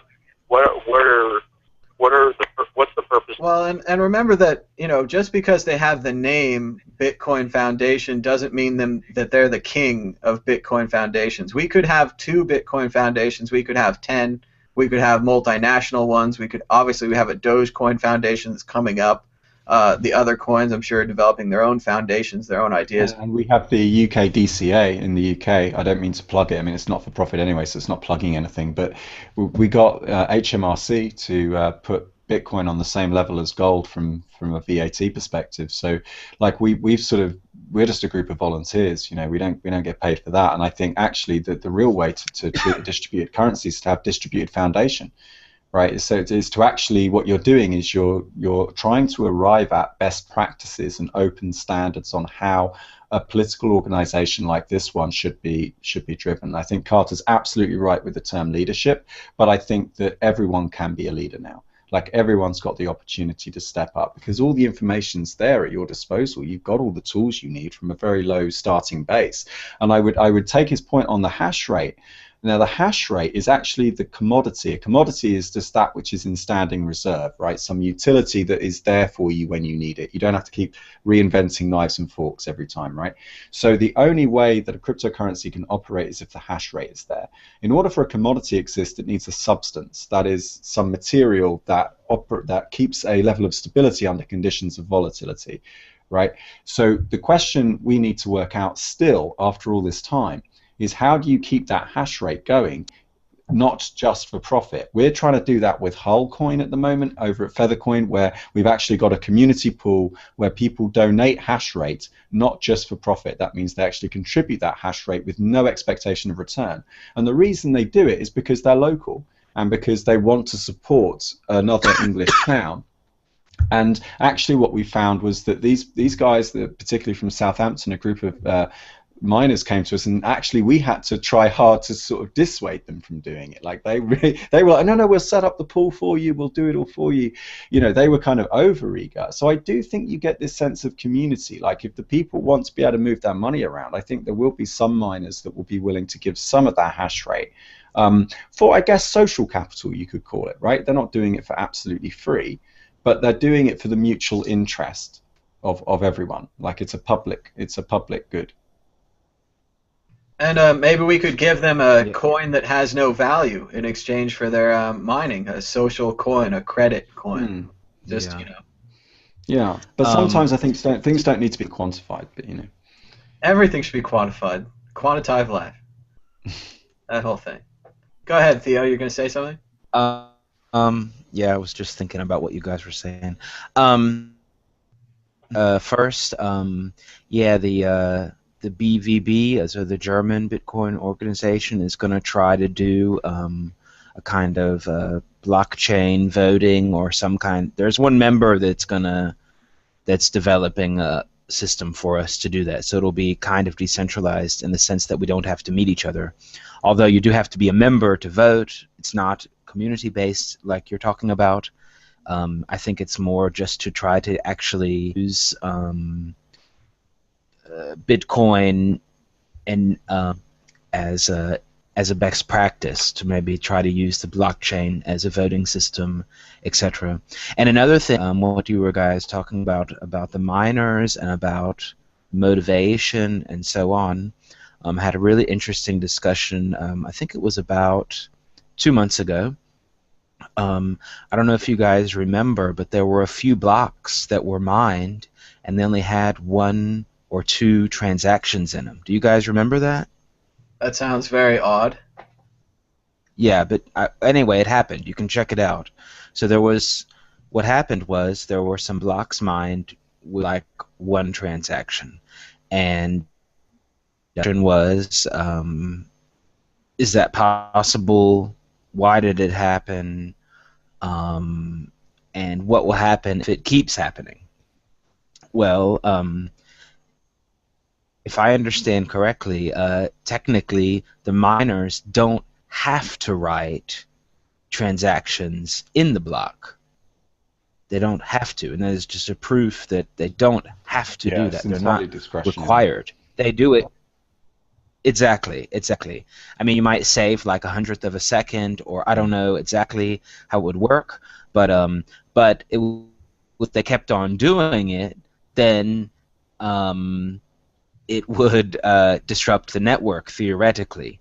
So they're already kind of contributing to the community in a way by writing in transactions, maybe writing in transactions with no fees, without minor fees, for example, or just the fact of them mining the blocks and including a lot of transactions in itself, maybe they don't realize it, but is kind of contributing to the community in a way because they're not required to do it, which was news to me.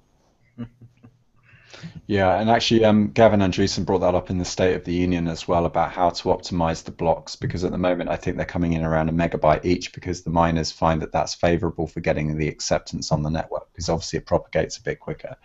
And I think he's talking about trying to get that size increased, because at the moment Bitcoin can only process 7 transactions a second anyway, and Visa can do orders of magnitude, like thousands of transactions a second. Now, of course, it's important to point out that that money hasn't actually been confirmed on the Visa network, right? That money isn't yours; it's just a bunch of pixels on a screen.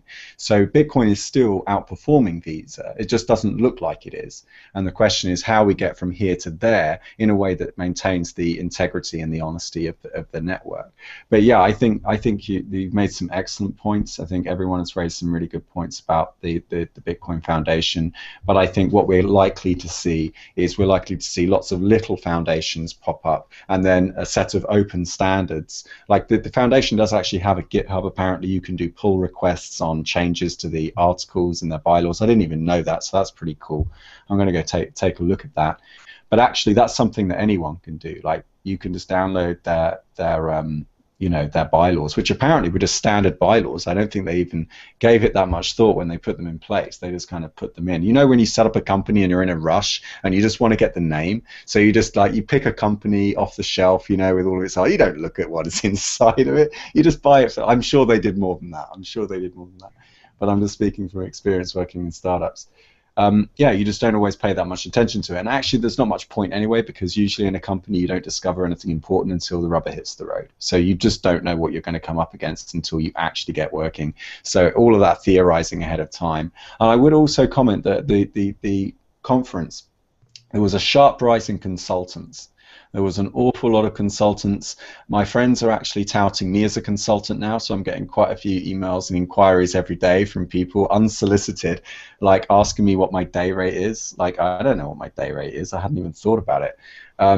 So yeah, there's a lot of consultants, and in particular legal consultants, people coming from sort of taxation backgrounds, actually finding an opportunity now to sort of wade in on this whole kind of taxation. Used to work for HMRC or used to work for the ECB, and so now they're gonna do a little bit of a switcheroo. I thought that was really interesting, though.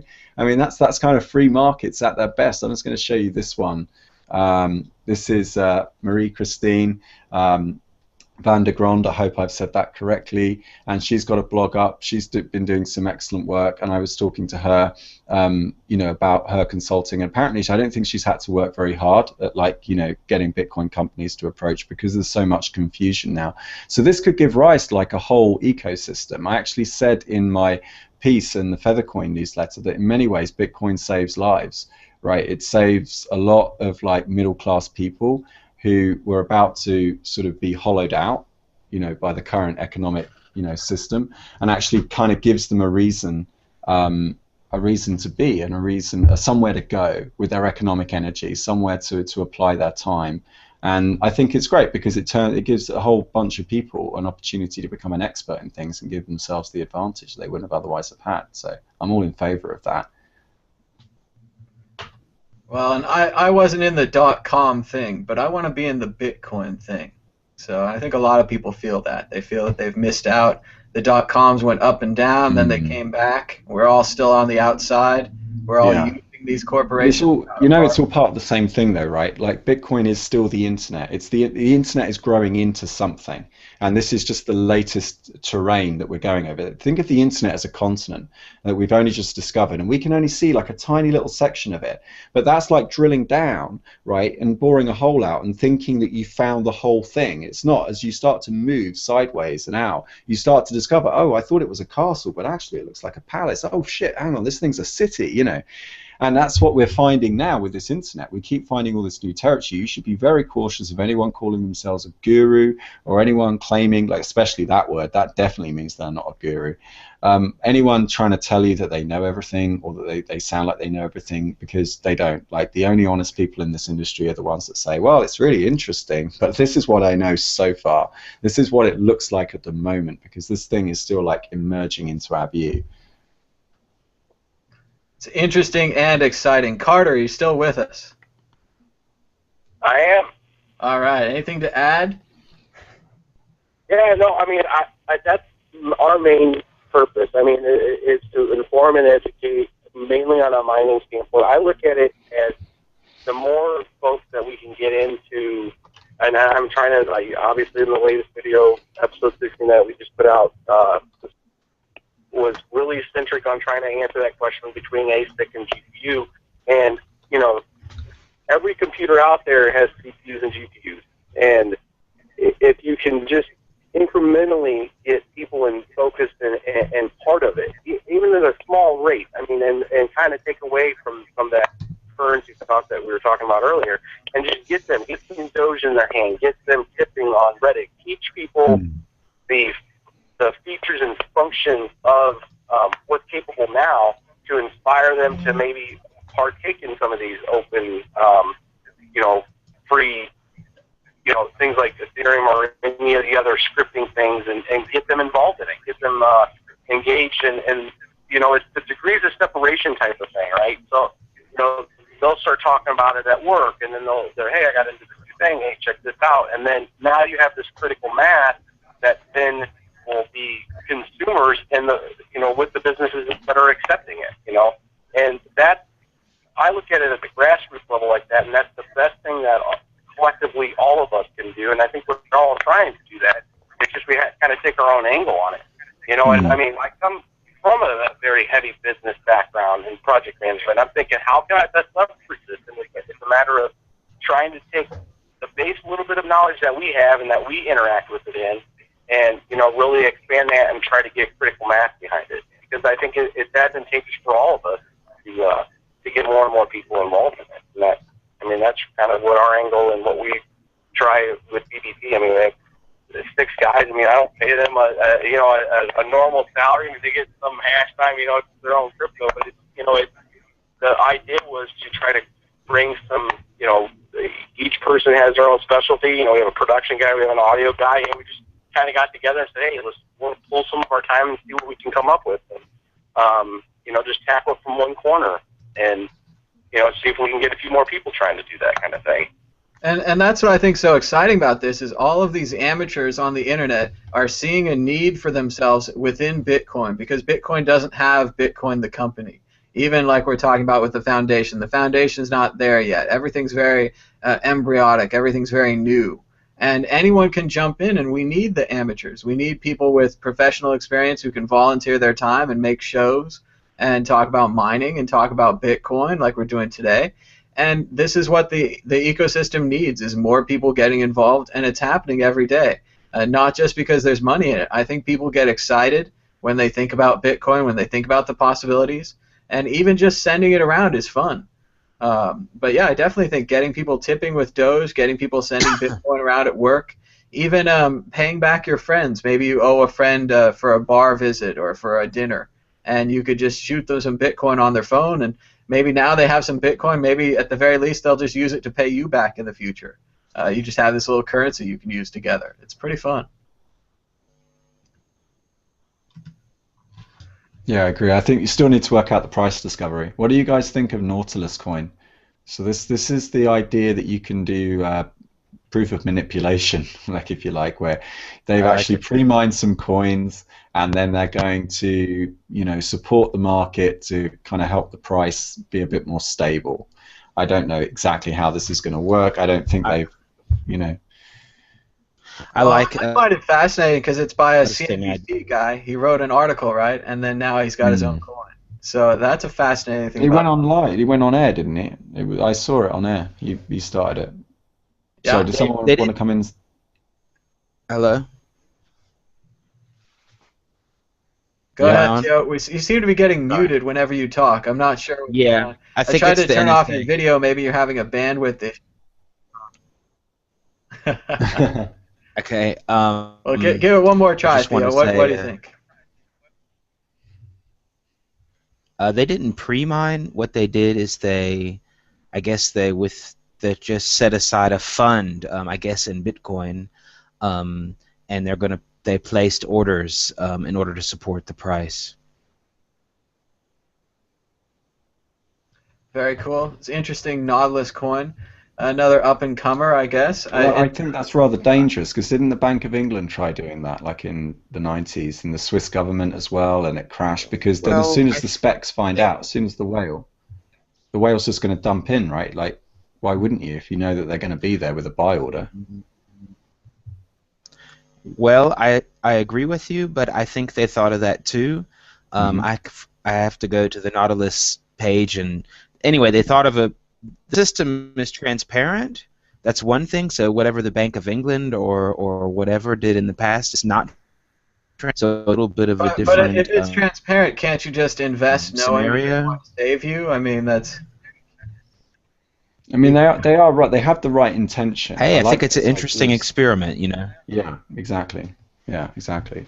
Like what they're doing in Hullcoin is they're mining Feathercoin to create a stockpile so they can support the price. It's a similar idea, but you still get threatened by something bigger than you. You've still got this prospect of someone bigger than you with more money can come in and disrupt you.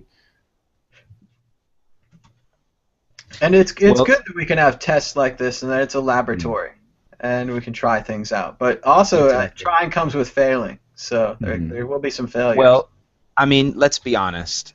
How many altcoins do you think didn't or don't have a similar system, but it's just some guys holding up the price in the back? You know what I mean? Usually it's the exchanges. I mean, it goes on a BTCE all the time. There's so much manipulation on there by the exchange, of course, because they don't want the price to go down because then all their fees will go down. But the irony is that what BTC have to do, and again, I don't care who I piss off by saying this, but it's pretty obvious from looking at the order books that unless you're never going to put like a 1600 Bitcoin buy order will appear on Feathercoin, right? Now you're never going to put what person in their right mind is going to sign up to a website where the owners aren't known, right, and put 1600 Bitcoins on there. No, you're not going to do that unless you are the exchange, right? You wouldn't do it if you didn't. You wouldn't put that much money on there. And the motivation seems to be, and the broad consensus is on the forums, and we've brought this up before, that if you're an exchange and you're taking all these fees on trading, the last thing you want is for the price to crash, or at least you want to have sold your fees by that time, because you're not paying your developers in Feathercoin at this stage, right? You're paying them in dollars most likely. And so what they're probably doing is supporting the price on BTC with these huge buy orders, which are just there for psychology. And they may not even actually be real Bitcoins, you know, they could just be phantom bids and they disappear the moment you try selling into them or some weird error message comes up. But then what they're doing is they're going over to Cryptsy and they're selling them there so they don't sell into their own order books. That was the sort of the view that was coming up when people were speculating, and people were speculating too on MT Gox. You remember when Litecoin was going to go on Gox, when LTC going to go on Gox? The speculation there was that, you know, still waiting, still could happen, you know, still could. That, you know, Carpellis was sending over, you know, Bitcoins over to BTCE, and then he was buying a bunch of Litecoins, and then he was releasing the press statement on the Gox Facebook page when everyone used to watch it like a hawk, and then he was selling the Litecoins into the strength and the rally that came out of that. These are just allegations. I'm just repeating what I've heard. That's not my personal belief or the beliefs of anyone at this network. And that was what was being said in the troll box. And I think, look, it's entirely possible. And one day when that database gets hacked and someone from Anonymous hacks into BTCE's database and it all gets put up on a pastebin, we'll all see it. Historians of the future. Yeah, the historians of the future.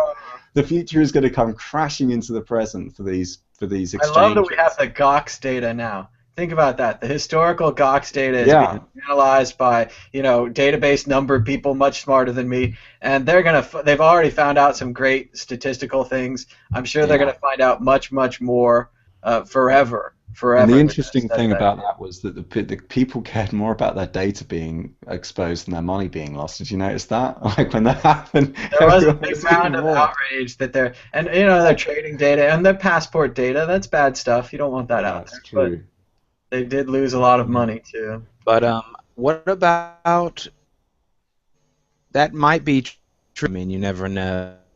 But and buy and sell orders have disappeared. That's standard daily business. If it's all 1,600 bitcoins, I don't know. I haven't kept track of the orders, but I think a lot of people do that. But remember when the whole Mt. Gox thing was happening? BTC was the exchange where Bitcoin crashed down to what was it, like $200 or something? No, it went all the way down to 102. It was really, really exactly. low. So, well, someone put a few bitcoins on there to crash it like that. I don't know if that was the exchange. Someone trusted it enough. I don't know. We can go back and see what the order was, but I think it. Yeah, you can I don't actually know if it was see a few hundred or 1,000. I don't know. Yeah, you can actually see it. Let me just take a look here. The low was exactly 102, and you can look it up on. Let me see if I can find it. It's Bitcoin charts or something like that. And they actually have the raw data. Yeah, it's bitcoincharts.com.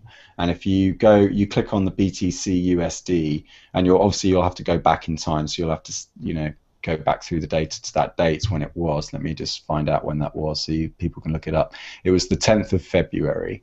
And yeah, I went back through the data. It was like, I don't know, I can't remember. I don't even want to say because I might be wrong, but it was like just a handful of orders basically that got filled. It wasn't like, you can look through the raw data and actually see it happen.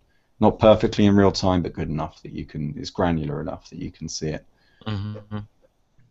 Yeah, and it makes you wonder, right? It makes you wonder quite how that happened. But maybe nobody had any orders between, because why would you put an order at 120? It just feels a bit arbitrary, right? No. So somebody's left an order on there. They haven't logged in for ages. In fact, they probably forgot about it, and they've logged in a few months later. I had the theory that... it's a wishful thinking order. You put the order out there, you hope it comes out. Yeah, I can't imagine it actually coming out, but people have actually said that. They've said they've gotten buys for 100 or very low buys before. Sure. Out of a market. Theory that some Gox, someone that worked at Mt. Gox or whoever had access to some coins, sent them over to BTCE, and then just when the press conference was supposed to start. They sold their coins because it was really near the press to the time. Remember the press conference day, the market started moving before the press conference. Somebody had clearly gotten notice, and they started making their moves like 10. Yeah, but that was what the BTCE crash was. What started it that day.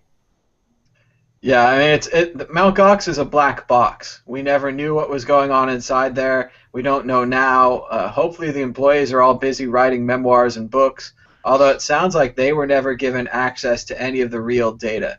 So it really sounds like if somebody was moving large amounts of Bitcoin around and trading them, it was probably, we don't have any evidence, but it was probably Karpelis. He seems to have all of the keys. He seems to now have we've got the database. Can't we see what he was doing? You said that the database had been hacked. I believe the general trading database is. I don't know that we have access to their cold storage.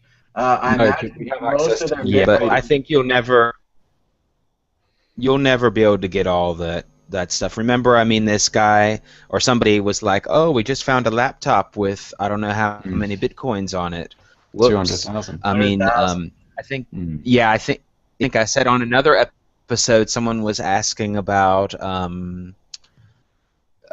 what to do with Mt. Gox and if another company should buy it, and I said, well, I would buy it They would just buy it to go through all their any old equipment they had that they might have hiding somewhere and see what I can find as like a kind of Bitcoin treasure hunter. In my opinion, that would be more worth it because you never know what is on some old device that they have hanging around the office. I think also, hey, you could make it into a museum and charge entry. Yeah. Yeah. You can have a picture of Mark Carpellis, with a samurai sword, with his cat. Have you heard about the Frappalato Bitcoin Cafe? That Mt. Gox, the biggest Bitcoin exchange in the world, right? If you were running a company that was the biggest of anything, wouldn't you focus on running that company?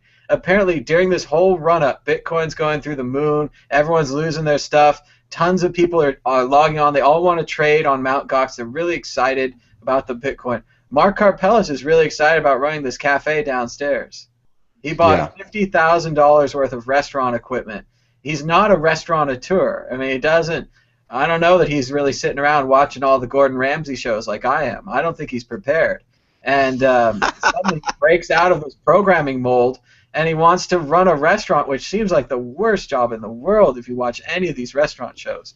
Constant cleaning, constant customer service, constant incredibly high standards, which if they aren't met, you could poison someone. Like, you're giving them food. It could be bad food. Like, you have really, really tough job, I think. Hey, that's a great idea for a show.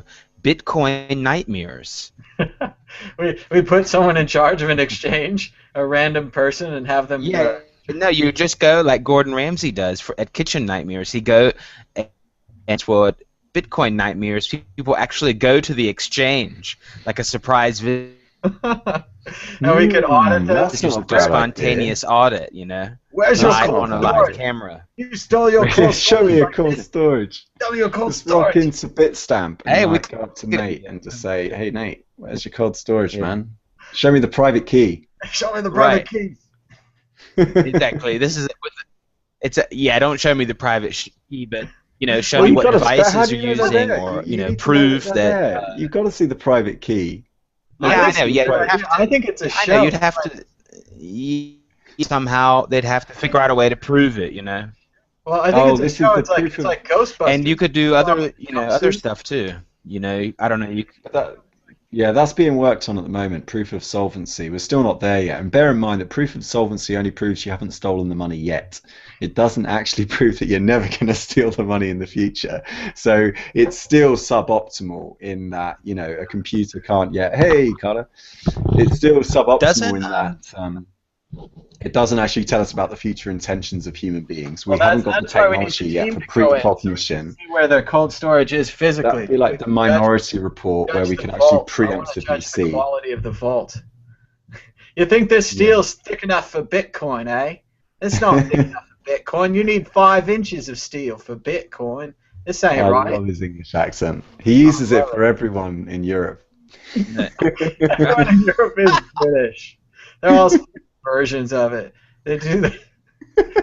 I'm trying to work on my Greek accent. I need to do it at Andreas. All I can say is... Well, Andreas doesn't have a Greek accent, though. He's kind of got like a half Greek, half Brooklyn type accent. That's hard. And he was raised in London, too, so it's got that... Oh, yeah, that's right, yeah. That's a complex accent, but he says Bitcoin. Bitcoin. That's just it. Bitcoin. That's the word I've got. So we're joined by Carter from Bits Be Trippin', who's now in the video chat, rocking the tie without the coat like myself, because it's getting hot here, huh? That's what I'm saying. Yeah. Just off. How long have we been going, Tom? I might have to head off soon. It's getting late here. Oh, we're into the last 20 minutes. If we try to stretch it to 3 o'clock. We've been going. We started a little late, around 12:30, so probably 2 hours, 10 minutes, something like that. The original 30 viewers are still with us. Maybe a few left, a few that's came cool. back, but we're in the 30s. You're one of the original 30 people. Thank you for that. Thank you for your loyalty. But yeah, we've got the whole crew here. We've got Carter and Theo, so we could try to go 10, 20 more minutes. But if you need to take a break, Chris, you could take a break. I could always plug the World Crypto Network and our amazing Bitcoin cosplay contest, which is still going on at worldcryptonetwork.com. You can vote for your favorites like the Alien, or Judge Dredd, or Princess Anna, or even Samus Aran. How do we vote there, Tom? It looks like it's we vote with our bitcoins. You vote with Bitcoin. And all the money goes directly to the cosplayers. I've given them all paper wallets with I instructions. recognise her with the gun. Didn't you have her on your show once? Yeah. So if I draw She a wrote. picture, can I enter the contest? Unfortunately, it's too late to enter the contest, but we were all Damn. like great prizes like this. This is Jerica. She wrote "I Nacho," and I that's interviewed her on World Crypto Network, and that's we're talking about the internet and how it connects people together, and how we're all part of this tribe that we've self-chosen. We're part of the Bitcoiner tribe, and that's how we met Jerica. We met Jerica through the internet, through the Bitcoiner tribe, and she said she was going to this Comic-Con, and it's a couple hours away from my house, so I got the wallets together, I got my camera together, and we went down there and made a video, and basically these 15 people, a couple of them are Jerica's friends and her, of course, they don't really know anything about Bitcoin, and we've entered them in this contest. And now, as you can see, even the people down here towards the end of the contest have still earned about $10 a piece in Bitcoin. So there is an incentive for them to open those envelopes I gave them and to import the paper wallets. I had some brief instructions. You could buy something at gift, which I presume they'll spend it. But it's also possible they could I save don't think they will. I think they'll like the deflationary aspect. I think they'll hold it, and then it'll be worth like $1,000. That would be really exciting. I would be super excited in a few years if one of them writes back and they're like, I was in your cosplay contest and now I'm buying a house.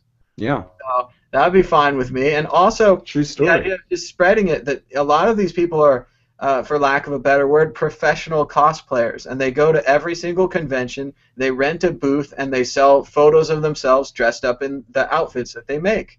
And they sell That's pictures nuts. with them, and they sign them and what have you. And they could take Bitcoin for that. If they work through this contest with a little instruction from me and reading on the internet as well, they could set up a wallet and they could do this all on their own, and they could take Bitcoin. And if the vendors that sell comic books at these conventions see them taking Bitcoin, maybe they'll say, "What's that? Can you teach me how to do that?" And maybe we'll have a whole Bitcoin comic book takeoff here. Is really the hope in the long term. So I think it's just as good as having a Doge car. Could be. But I like the Doge card too, though. So. What do you guys think? Comic book conventions, Bitcoin. I think it's really good. I think that's a great way to get Bitcoin out there, actually show people what it's good for. Charitable giving is the most popular use case for Bitcoin. What we really need is a software that automatically sorts these people in order. I don't think it would be very difficult. You give them a bunch of Bitcoin addresses, it scans the addresses to see how much money's in the address, and then it ranks them in order. You could do this for any kind of generic contest. I'm giving this idea away because I don't have enough free time to code it. But I'm working on my own generic contest thing. So please write one first. Save me the time. Otherwise, I'm going to have to... Yeah, but what about Bitcoin nightmares?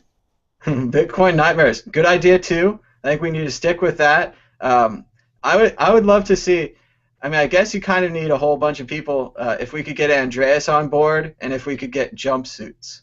So Andreas, me, maybe Chris Ellis, a couple other people, experts, of course, dressed in jumpsuits, all in the Ghostbusters Ecto-1 or another station wagon or something. We pull up to the place, surprise visit. We got all our cameras. It's a reality show, you know. And everyone's like, "Oh, the Bitcoin Nightmares crew is here. Oh," and everyone's hiding all their, like, they've got little Post-it notes with their passwords on them and all their bad practices. We're going to find them out. We're going to check your Bitcoin vault. Bitcoin Nightmares. So, I mean, yeah, I'd like to do it. I think it's complicated, and we have to get them to agree. You have to agree. We have to get like 6 companies to agree that we could randomly show up, and then we would randomly show up on them. So I think it'd be fun. You have to challenge them. The Men in Black, I think, would be a better costume. Men in Black, we have to show up. Black suits would be good. We could do that. A memory wiper. Hey, so we can... why don't we should ask Gordon Ramsay. Oh, that's the hardest working man in the business right there. I don't think you want to ask him. How do you even know who he is? I thought he was like just... I watched all his shows. They're on Fox now. Really? Yeah, plus, I've watched all his British shows too. They're better. That's the one with the news channel. Fox? Which is like mostly fictitious. Well, yeah, we have Fox News, but we also have Fox Entertainment. Fox Entertainment Of course, is Simpsons. Married Yeah. with Children. They run the FX network with Always Sunny in Philadelphia, which is very risque. Yeah. You know, they're very out there on one hand, but then on the other hand, of course, yes, they're the right-wing news channel that actually hates what Fox Entertainment does. They've had several exposés against The Simpsons. Who can save us from this horrible television show that we It's run such a on liberal it's such a liberal cartoon, isn't it? I mean, I've learned more about American history from that show than I ever did at school or from any encyclopedia. Which one? It's The Simpsons. Which show is that? Simpsons is The Simpsons. Oh, okay.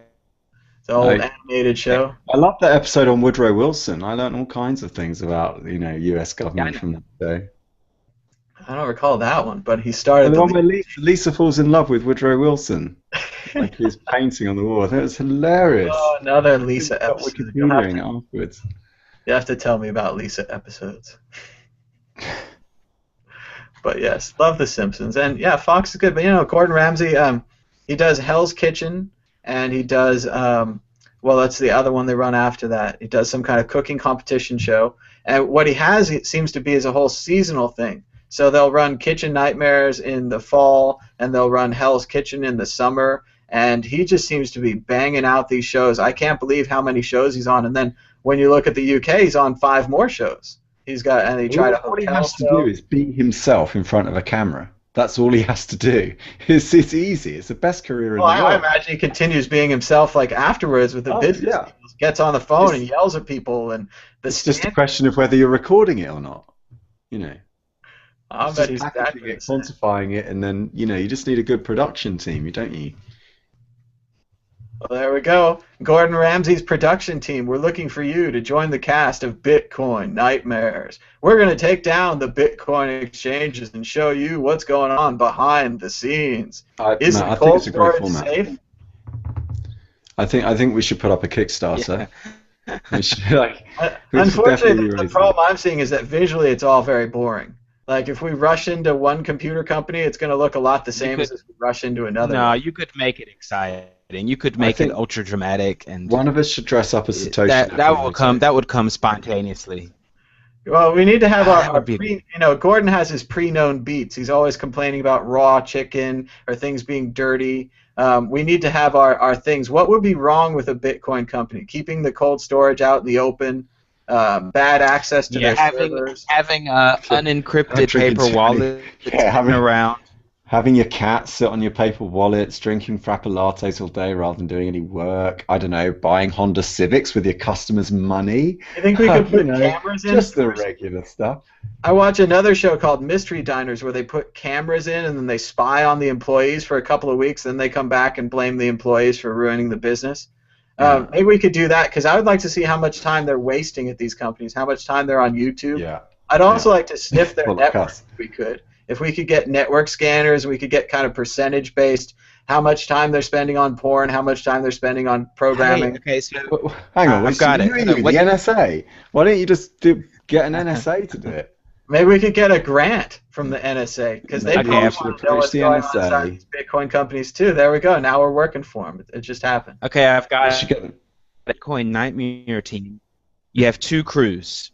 You've got one crew in a black van outside, and they've got all the sniffer stuff. Yeah, and then you've got the team that actually goes in. Exactly. All right, I like it. And come out of the Scooby van. And then really knock on the door. Like, it's the worst, but I think we're going to be embarrassing a lot of programmers. We're going to be rolling in. Did you know you spent 30% of your day on YouTube? Did you know? Well, what if they're watching us? Is that okay? They're going to find out. Now they're fixing up their. Well, if anyone's watching us, they should be encrypting everything to make it harder so that I can't read your mail in the future. Because someone like me is going to read your mail. It might be a historian. They might be working for a law firm. They're going to read your mail if you don't encrypt it. So you should encrypt everything. So I'm just going to keep putting that one out there until it comes true. So, because either they encrypt their mail or I get to read it. So it's win-win for me. Maybe we'll finally get to find out who runs BTC. Are you going to encrypt how many miles you ran on your app? I'm not really concerned with that. I mean, I agree it has some insurance value, but it's also showing effort, and I believe that tracking things is the first step to improving things. Before I started running a mile a day, Yeah, I could never, I could never track that. I have to run it to track it. I don't know. I mean, you have to track things yeah, to. but I mean, I can put it in the app and post it on Facebook. It doesn't mean that I ran it. I mean, it's. Well, then there you You go. could Then I fake could it. use that I defense in mean, the insurance case. I don't know. I just don't see. It's I a just don't. I really don't. great. I think it's more. We have to think positive about things. We can't think Yeah, I negative. mean, I just see it as I see it as a data mine. Well, everything's a data mine. Everything's a Yeah, honeypot. I agree You want with to talk being about new positive, but I agree honeypots? about. I read about this thing called a Yeah, smart lighter. but There's a but I, lighter that you but could I, get that would but I track your mean, cigarette smoking, and it would every time you flick the lighter, it goes into your smartphone. It tells you, how long you're clicking the lighter, how many cigarettes you're lighting. I guess that kind of information. Everything's a honeypot. Everything's data. It's all big uh-huh. data. So even Yeah, right you here, could make a Ron, smart fork. oh yeah, so how much food you're eating? I would love to. I can't have enough Exactly. data. I wish I could have more data. So I know it's bad. I don't care. It's fascinating when you get enough big data together. You can find out something that you didn't know. Like Chris was talking about earlier with frequency. Like you might go to your favorite coffee shop every morning, but then one morning you don't go because you went to the hospital because your wife had a baby. Like it's the frequency of things. It's fascinating data that I go to coffee 97% of the time except when my wife's in labor. Like fascinating. I didn't know that. It's unconscious behavior. It's all this behavior that we do unthinkingly that those companies get an insight into, which we don't even bother to pay attention to. That's the problem. That's the danger, is that they know us better than we do because they're willing to put the effort in.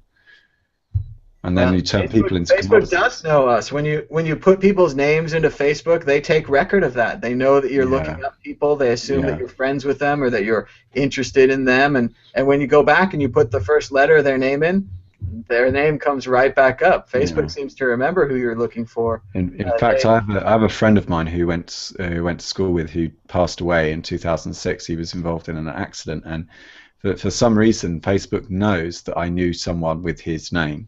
So when I look up his first name, which is quite a common one, it comes up. I don't know if it's someone else's profile, just has the same name, but a group of my friends, we got together in the stag do, and we all said, oh yeah, that happened to me too. Yeah, that happened to me. So Facebook clearly knows there is someone with this name. He was dead before Facebook even came out in the UK, so he never had a Facebook profile.